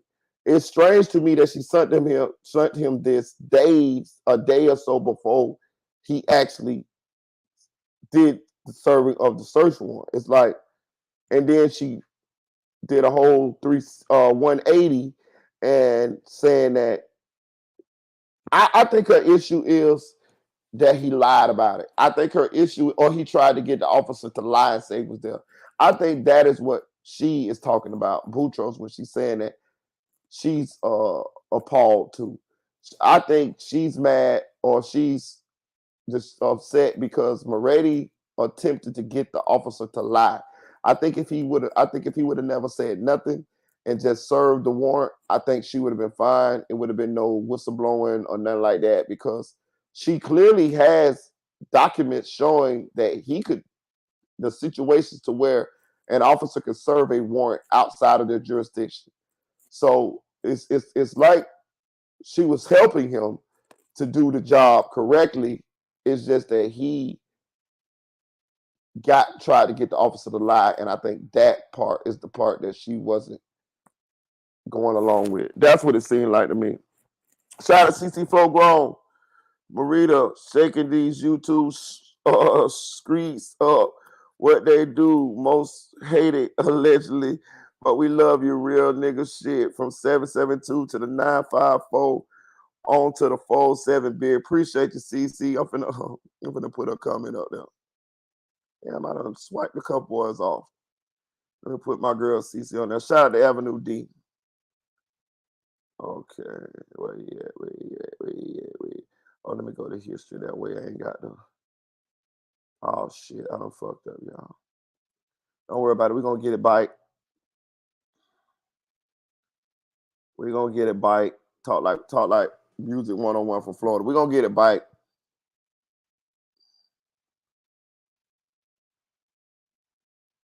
About a month ago, ASA Michelle Boutros We ain't gonna watch that show. Discovery right here. Brief subpoena signed by Michelle Boutros for Moretti on 10/17/23. Bank of America records, Cash App records, Western Union records. 5 days after the incident, she did all this for Moretti. She got all those subpoenas. So 10/12 was the day of the incident with Melly's mom. So hold on, damn.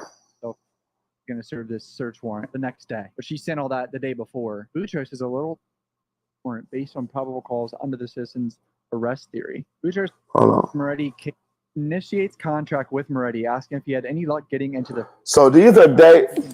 Goddamn, slow down now. And then 3 days after that, Moretti initiates. Stop it. So they're saying that she got on the stand and she said that she was done with the case after she saw Moretti tried to get the officer to lie. But here they're showing that she had still worked with Moretti after she said that she wouldn't work with Moretti because of the incident that happened in the search and seizure of Jamie King, Melly's mom's phone. Okay. Contact with her, asking if she has a second to speak. The day before, right here on 10/11, Boutros emails Moretti case law on how an officer can make an arrest outside his jurisdiction with or without a warrant based on.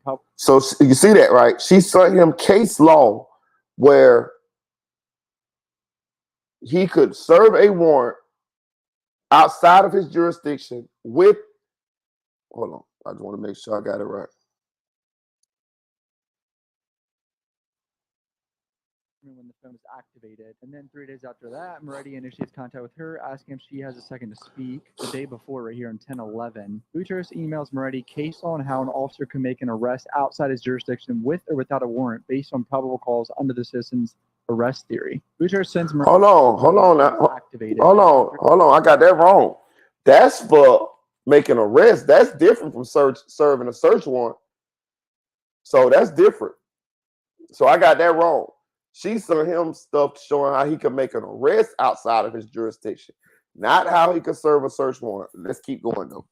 Outside of the jurisdiction. After that, Moretti initiates contact with her, asking if she has a second to speak. The day before, right here on 10/11, Boutros emails Moretti case law on how an officer can make an arrest outside his jurisdiction with or without a warrant based on probable cause under the citizen's arrest theory. Boutros sends Moretti case law on affiance of search warrants for warrants executed outside their jurisdiction being permissible. This is okay. So there it is. She did send him case law as to how to serve a warrant outside of his jurisdiction and it being legal. That's what permissible means. Why was she sending him that? But then in her testimony, she said she had no idea he was going to serve this search warrant the next day. But she sent all that the day before. She did say that. She did say she had no idea he was going to serve the search warrant. And then, but this is clearly saying she might have didn't know he was going to serve a search warrant, but she had to have some idea. Yeah, she had to know, because why would you and him be talking about serving search warrants? And then that you knew that y'all was having this meeting the next day. Yeah, she knew. She knew that he was coming to serve the search warrant. Or, yeah, because that's why she was sending him these memos, these emails about how to do certain things. And it seems like to me, what was going on was Moretti understood that Boutros was going to be present And Boutros is a state attorney, and she also is a public corruption attorney. As far as like her job is to make sure that there's no corruption going on in the DA's office. She's a whistleblower. She's one who checks the DAs to make sure they're not violating your rights as defendants and things of that nature, right? So it seems to me that Moretti was checking with her to make sure that when they have this meeting with Jamie King, that everything is on the up and up and it's legal when they serve this search warrant. That's what it seems like to me. He was going to Christine Boutros and he was making sure that the way he does things the next day by serving that warrant and getting Miss King's phone, he wanted to make sure that he was doing it the right way. That's what it seemed like to me. And that's why she was sending him over case law and shit like that in order for him to be able to do it the right way. Because I think he felt like with her whistleblowing ass, public corruption ass set up in there, he needs to make sure that he does it the right way, or it may be some shit. And it's crazy that seemed like that's what they're doing. I'm assuming, but it still didn't go right. You know, hit that like button, y'all.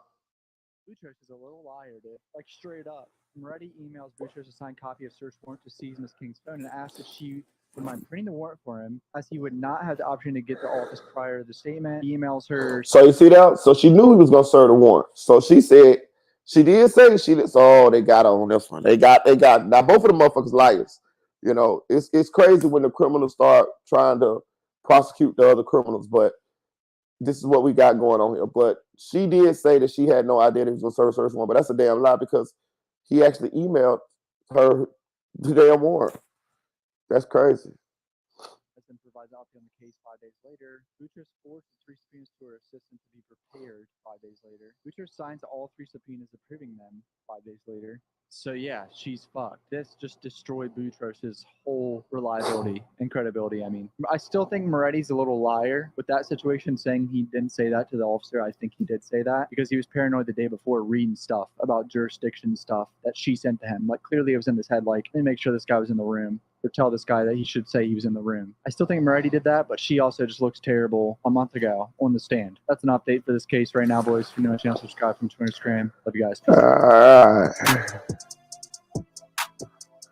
We got some more. We got some more from the Cup Boys. Let's go. The Wine Melly murder trial had a motion hearing today, which had Detective Moretti on the stand the entire time. Moretti is asked about how he conducts his search warrants with social media companies, how he goes through all the data, and a few mistakes he made along the way. Moretti talks about how he messed up a warrant regarding Melly's cell phone because Melly apparently bought a new phone 3 days after the murders, which I didn't really even know about. I don't know how I missed that detail, or I guess I forgot. But shout out to Mika Truth. Go subscribe to Mika Truth channel. Me and Mika was talking about this as well, and now this knowledge has this information has been out there. I'm not sure exactly who broke this information, but I had heard the rumblings of this even when I was going over the paperwork in the first trial. I heard that the phone that they actually confiscated was not the same phone that he had that night, that he had got a new phone and that he connected it to his old iCloud. Therefore, all the messages, all the photos, and all that shit download right back to the phone. And we also know now this we know from Mickey Truth. Shout out to Mickey Truth. Go subscribe to her YouTube channel. Go subscribe to her Patreon. That they were not tracking the phone number. They were tracking the iCloud. When I mean they, I mean the authorities. We had no idea that, but we read it. We found it in the paper, but she found it in the paperwork. And yeah, they were tracking the iCloud. So for all y'all out there that's, you know, let's know they can track your iCloud. You know what I'm saying? Because for situations like this, when you switch your phone, what Melly was supposed to do was never download that iCloud back to that new phone. You see what I'm saying? But he did. And by doing that, all the information that he had on the old phone just uploaded to the new phone. What an idiot. Maria do another warrant regarding Melly's phone. This gets pretty interesting today. Pretty much you subscribe to her into this voice. It is the affidavit and search warrant. The iCloud. Go through and you evaluate the case. You determine which is your case. You should know what's going on. So you can determine what's applicable to the case and which is not. Okay, so we have to be exactly the same as if you just said, I want all these records and I will just determine what I want to use. Some of the evidence that comes in, we can't, to a certain extent, we can't control what everything Apple is going to give us. We give them a warrant, we give them what we're looking for, but sometimes they may send us a lot of unusable data. And so we just start it. We still say it's part of the discovery. We're not trying to, hiding from these events. We only use what is applicable to our case. What happens is when the actual original documents come in from Apple, it comes in as a zip file. After you decrypt it, it's a zip file, you have to zip it. Then so that right there is your data. That file remains the same. When I turn over discovery, that is what I can turn over. I give everything to the state. So there's no accusations of withholding exculpatory evidence, anything like that. Then there's the working file that I work with. And whatever I'm working with, if there's any evidence obtained, that is what then I give to the state. What they're talking about is they're saying that when Moretti was gathering information, evidence out of that phone, the warrant that he had was specific in the stuff that he wanted out the phone. And the defense is saying that he gathered everything out the phone, looked it over, and decided what he wanted. That's not what the warrant said. The warrant said you could get this, and this. You ain't supposed to be able to get everything out the phone, look at it, decide what you want to keep, and then leave the rest. You see what I'm saying? You can only look at the stuff that's specific in the warrant. That's what they're arguing now. Well, I never touched the actual original. We're off of what we take out. It's all in the file when we turn it over. Turn it over to the state. Now, if we turn over one file, then whatever is what we use, it's annotated in the documents before the search warrant. Whatever evidence we got from this is annotated in there.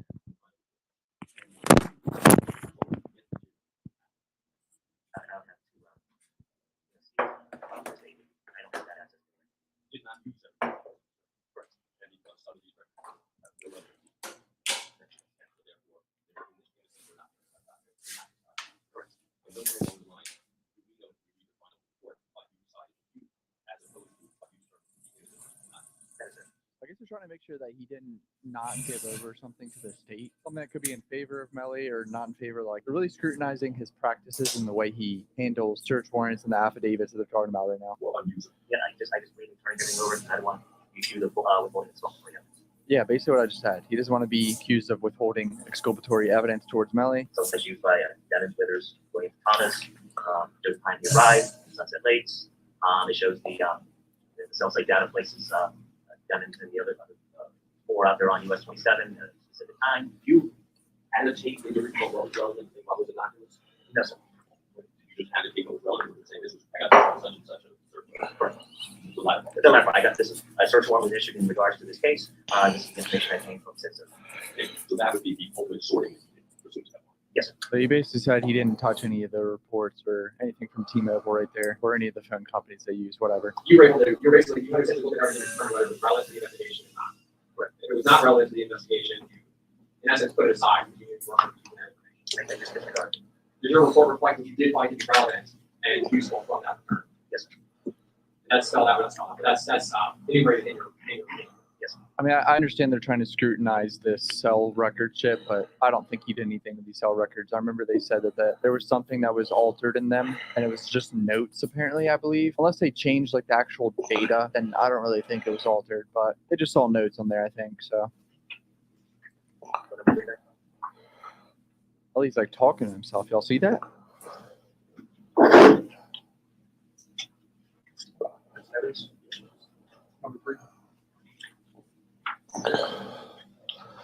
Hey, let me tell y'all something, bro. I'm telling y'all, listen, I never been through a trial like that from in jail, but being in court that long time, getting up that early in the morning, I'm telling you, I promise you he fighting from not going to sleep in that motherfucker, dog. I promise you he is, bro. Like, I'm telling you, bro, that be some boring shit. You ever sat in orientation for a job or through the symphony orchestra when you was a kid. It's similar to that, boy. I'm telling you. There you go, young. There you go, young. And see what I'm saying? I never even saw this. I never saw this, but I just know. I'm telling you.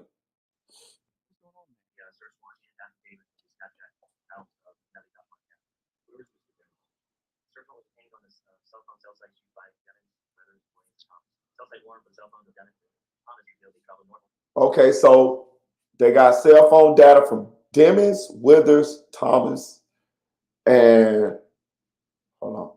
I want to get it right.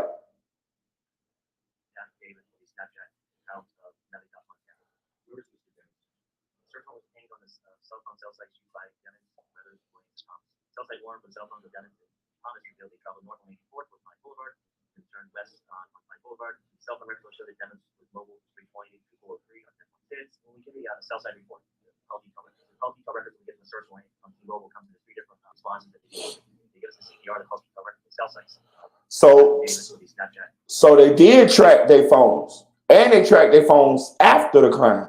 They tracked the phones, knowing, and that's how they know the path that they took to get to where the alleged murder scene was, where they, on the abandoned road, what the shit, Alligator Alley. You know what I'm saying? So they did track the phones.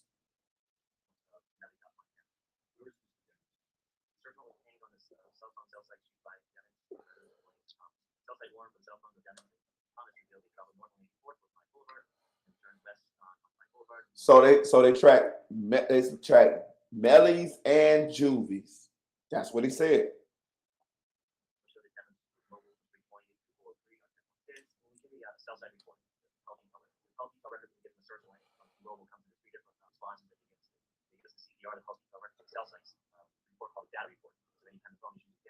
Data report shows that the phone was using data, at that time. And so we know that there was something going on with the phone, some sort of communication. The phone was in use. We don't know what. The data report doesn't tell us. But specifically, the reason that this one baseline that John Payne was with us originally told us was a recorded conversation that they pulled off the road on I-75. So Demons could utilize that. So that's what we did on that assault happened. So Withers said that Melly had a Snapchat. Withers stated via recorded statement he communicated with Demons via Snapchat on a night of questions prior to the incident.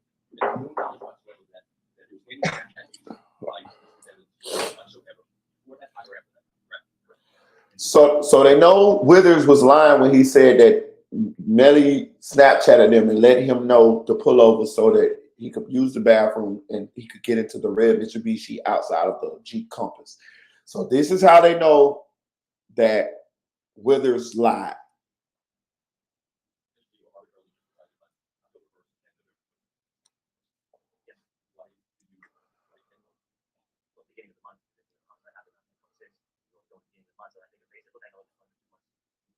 His defense team doesn't like that he got 2 months of communications from Melly's Snapchat. They don't want a lot of unnecessary shit in this trial. His defense team has obviously had an issue with a lot of stuff. I understand what they're saying, but you need as much of that as possible, because who knows if they planned this. If they planned this, then it may be correspondence where they could see that they planned this 2 months prior. Could have been 6 months prior. Who knows? But I see the relevance of them getting the 2 months worth of Snapchat data or cell phone or data. I get it. They think is like irrelevant to the case, like before the shootings and way after. Your training experience, are date ranges requested in order to establish the primary user account? Yes. To sometimes argue or allege other people use have access to accounts? Yes. And the one thing that you want to know is if someone's alleged to use an account, they are in fact the primary user of the account who is in control of it, both before and after the time period in question. Yes, we would call it district. I don't like. Thank you. Like her. Yes. He said, "Did you write any of that in the warrant?" No. I mean, this is a defense team just nitpicking something. Geofence is a type of warrant which put a virtual perimeter around a known location, and then we serve it to Google. Google will return the devices, anonymized devices, in that area. It's very accurate. It's been used in law enforcement by some time. Time frame of 3:50 a.m. to 4:35, and the response was there was no devices out there. It was there. However, if you have Apple devices using an Android type app, i.e. Google location got it turned on, then yes, you can potentially pick up in the geofence. Yeah, everyone had iPhones, I'm sure, so they wouldn't show up really. With Android, that doesn't mean that we're only going to capture Android. We can capture Apple devices using Android applications. One of the most common Android application is Google. The geofence is essentially a modern day tower. Yeah, it is a modern day tower dump. However, I believe in my opinion that Google goes to greater lengths to protect individual privacy more than a tower dump. We execute a tower dump for we're going to be exactly the same. So geofence is something Google does where they have a general area that any device that was in that area, but it's like small. I think it's like a football field or something. Like it's not very big. Had a Google account. Then it showed up in that here. We said, well, what we said was, if they have a Google account with location service turned on, we know that after post the search one they did on the defendant's Gmail account, location. Ooh, that was a good reply from Moretti right there. It is investigated. I mean, yeah, the dude was just doing his job, being a detective, trying to look at a general area to see if any device was there at a certain time. The search warrant for Facebook accounts of two defendants in this case. Just using everything for the social media. So we know that there was a lot of communication that night. So we know it was done over social media platforms. So we had to see all forms of communication. When you wrote the affidavit, you had no information or evidence that Facebook would contain any information. No, just that the social media platforms were in use to extend conversation about like. His defense team is really picking apart if he knew information before the search warrant, but that's like the whole point of the search warrant, right? Find out new information. Yes, I totally agree with a couple boys on this one here. The defense team is saying, hey,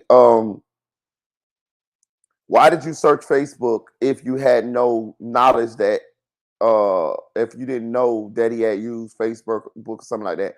But they're conducting an investigation. This is what they do. So that shit, they ain't gonna fly. They're just like, say you murder somebody, they're gonna definitely subpoena your phone records, bank records, all this type of shit. Do they have evidence that it may be something that they need to know? And they'll know, but they still gonna do it just to check to see if it is. You know what I'm saying?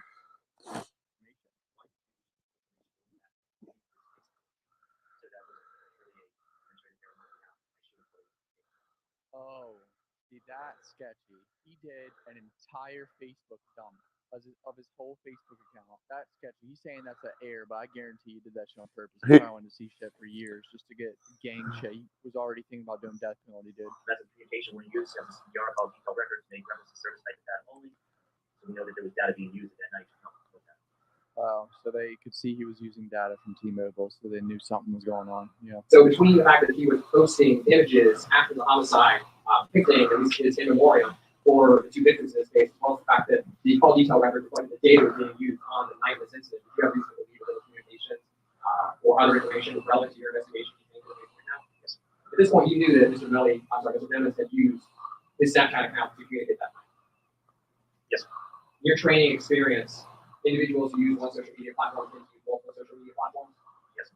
And given the fact that the defendant had 3 separate accounts that you appear to be actively using, is that corroborates what you know from your training experience? He was in fact involved in multiple social media profiles using them. Honestly, that new prosecutor kind of on point. I'm not being biased here. That new prosecutor has not had a misstep at all. Like, he's on point, dude. There's 2 new prosecutors against Melly now, boys. Like, they're sharp.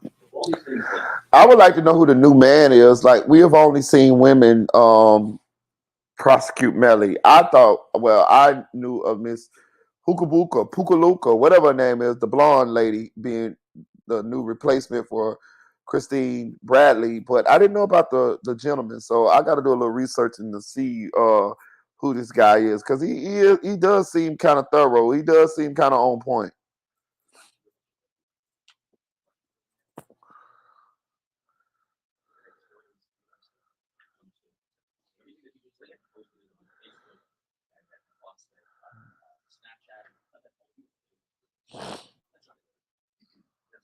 That kind of made him look a little iffy because he said it's just understood. I just assumed. When in affidavits, I get it. Like, they're supposed to put as many details as possible, but The information I discussed during my initial prosecution, all that's within your affidavit, including on the last page of the affidavit.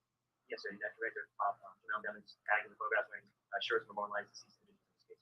never mind. Apparently, there was a little short summary of how it was connected with the Snapchat and the Facebook. Well, I just use that Pro, allow me to take up 1,000 pages at a time.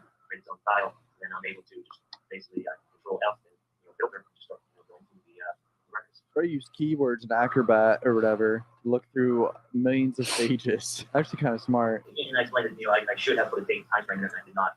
And that was an error on my part. You also referenced that the Instagram account line of the value was publicly available, and that multiple images of individuals identified through law enforcement as elements were tagged within that account. And given the fact that you put before and after the homicide, it's apparent from the public facing that this account was being utilized after the time. They gave us all the cell site data. Every time a cell phone hit on a tower, they gave us all that. They outlook more for time advance, which we didn't get. We got a small portion of it. Exactly how much I can't say. White hand 1, 9, 1, 18, 3. What's the magic of that?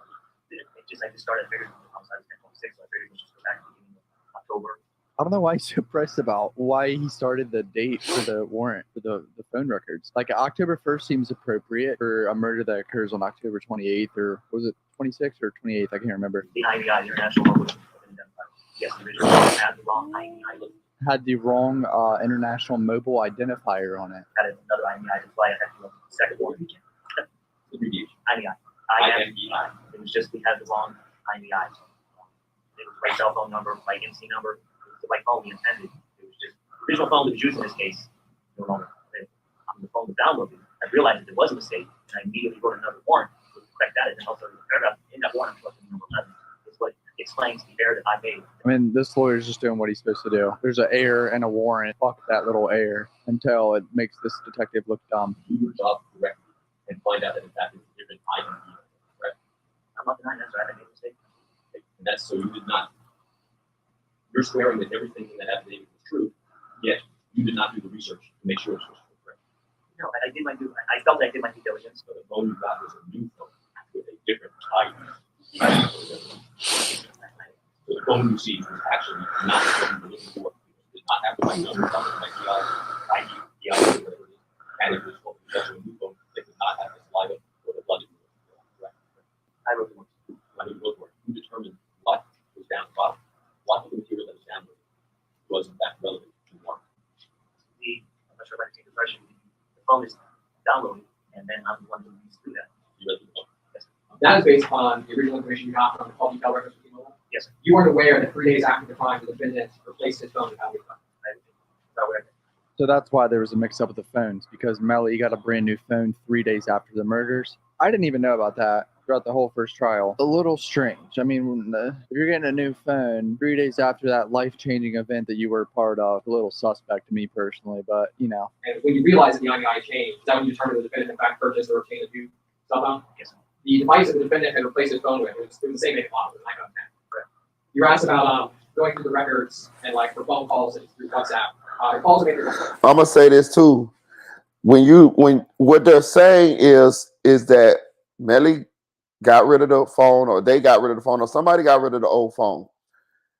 They bought a new phone. This was 3 days after the murders. They got a new phone. When they got a new phone, they used the iCloud to download all the information that was on the old phone to the new phone.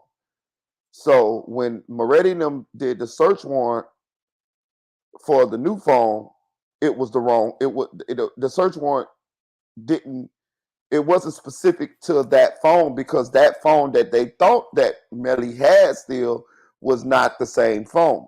It was a whole nother phone.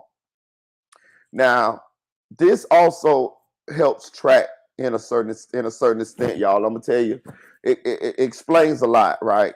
So shout out to Mickey Truth. She went through the paperwork. Go subscribe to Mickey Truth, Patreon, and her YouTube channel. And follow on Instagram too, Mickey Truth 2022.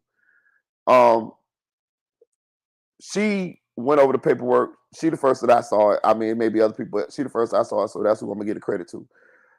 She went at the paperwork as to how they got the phone from Track. And I've been one who's been on Trackhead about giving up that phone.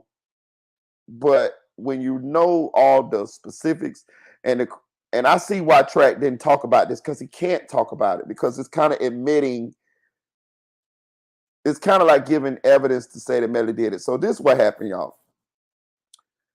When Track went to the police station or wherever he went to when they seized the phone, it's in the paperwork that they pinged the phone. They was tracking the phone. That's how they knew that Track had the phone on him. And they called Track to wherever they called him to, whether it's the office, the police precinct, or the DA's office, I can't remember. They knew he had the phone. Track went down there. When he got down there, they served him a search warrant for the phone. Now, I still haven't seen the document for this search warrant being served, but it is in the paperwork that they served him a search warrant for the phone. Now, I ain't seen the actual search warrant, but it is in the paperwork that that's what happened. Now, Track gave the phone up, of course, we know that. But think about this. Track was under the impression that this is a new phone. So he don't know that it's going to be damning evidence on this phone. Whether he don't know because he was dumb or whether he didn't know because he didn't know that Melly downloaded the iCloud. I tend to believe he did know that Melly downloaded everything back on there.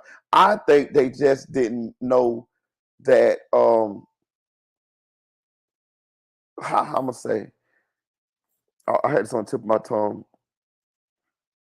I think they was dumb to what was going on. You get what I'm saying? Like, oh, I could keep this phone because this is a whole new phone. Motherfucker, you downloaded everything off from our cloud that was on the other phone back to this phone. So it's essentially has the same information inside of the phone. Yeah, it might be a new case, a new phone, a new up-to-date model and all of that shit. But the potential evidence that can be incriminating is still on this phone because you connected it to the same iCloud that was on the phone that you threw away. And I think that they were dumb and oblivious to this. They had to be. They had to be because I don't think that they would have downloaded that iCloud to that new phone had they not known this. Had they known this. So it seemed that they were very dumb, naive, and just wasn't smart by connecting that new phone to the iCloud. And this is how Track ended up in the situation where everybody was wondering how he gave it the phone. But think about this. He can't say his reasoning for giving up the phone. He can't say, and I think he did kind of say, it's his new phone. Like, it's like it was nothing on the phone. No, you thought it was nothing on the phone, but it was shit on the phone because it's connected to that same iCloud that was on the old phone. You see what I'm saying?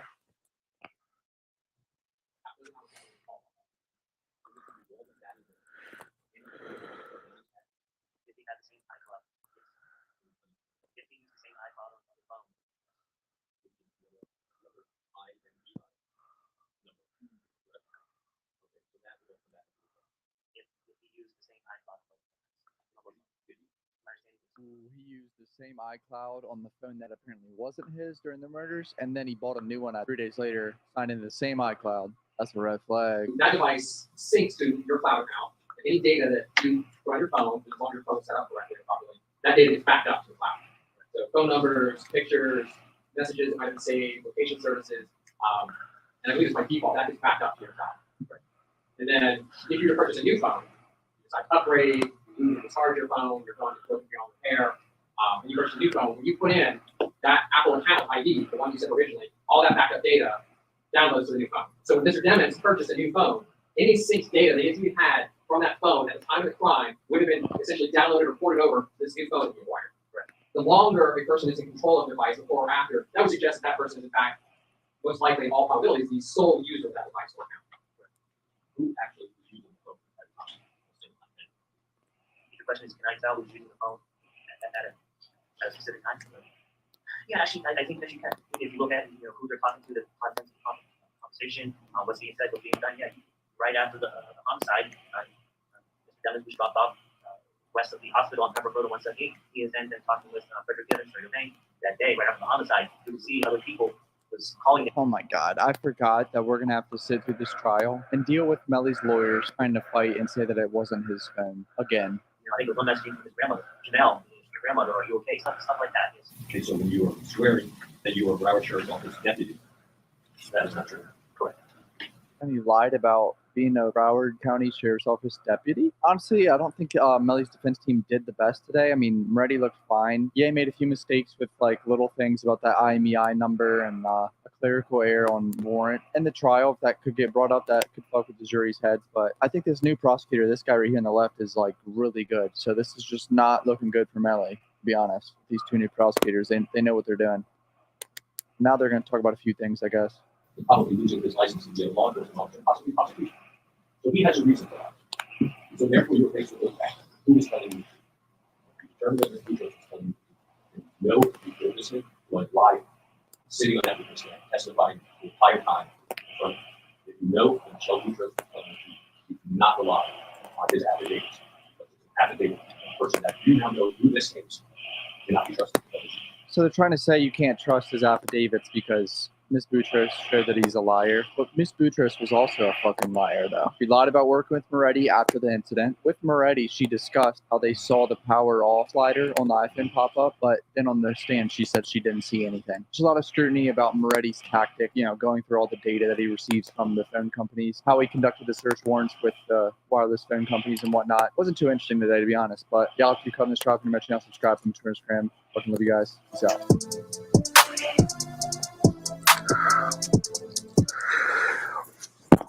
I'm gonna go on to end this live. We had 2 hours and 30 minutes. Happy Thanksgiving, y'all. I appreciate y'all for tuning in, for locking in. We're gonna go live again probably tomorrow for a short amount of time because I know everybody gonna be with their families. Because there's a couple more things I want to get into this Jamie Foxx actual allegation, but it's late. I'm kind of dozing.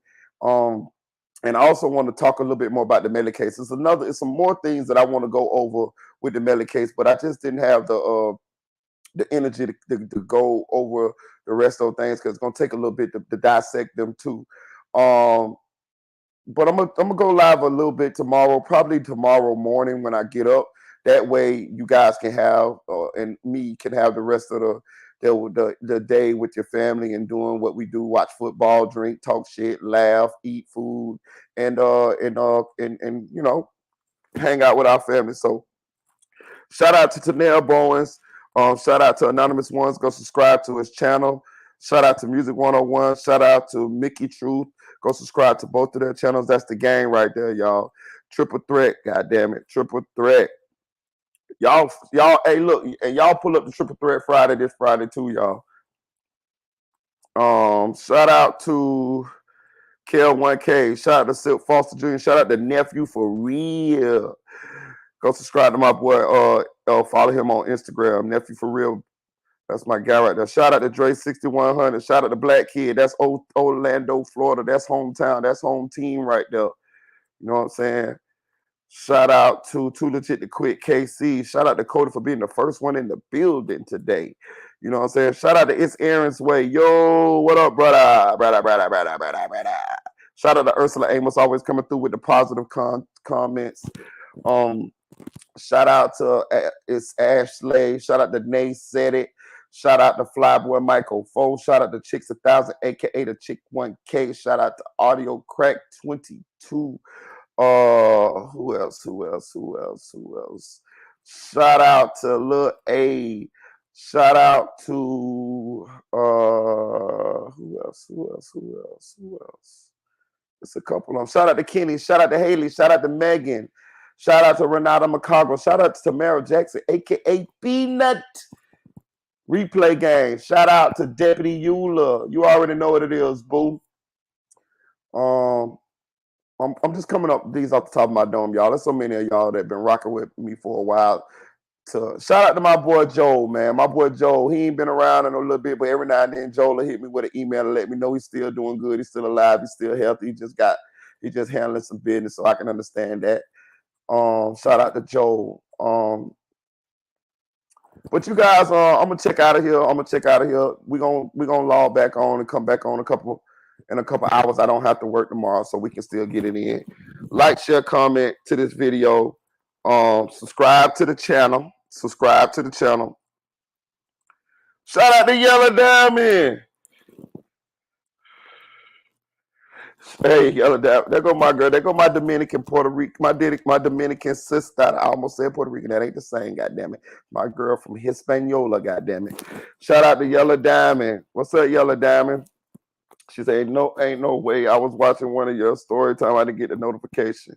It's cool, Yellow Diamond. You in here now. Finna get out of here. But you can do the replay game. And you got a shout out, girl. You got a shout out. You jumped in that comment section right enough time to get a shout out. I appreciate you. You already know it's love. It's love, love. I hope you have a great Thanksgiving, enjoying it with your family. I hope you get to eat a lot of wonderful tasting food. And I hope you get an opportunity to hang out with your family. And I hope everything is nice, man. So like, share, comment, subscribe. Chill.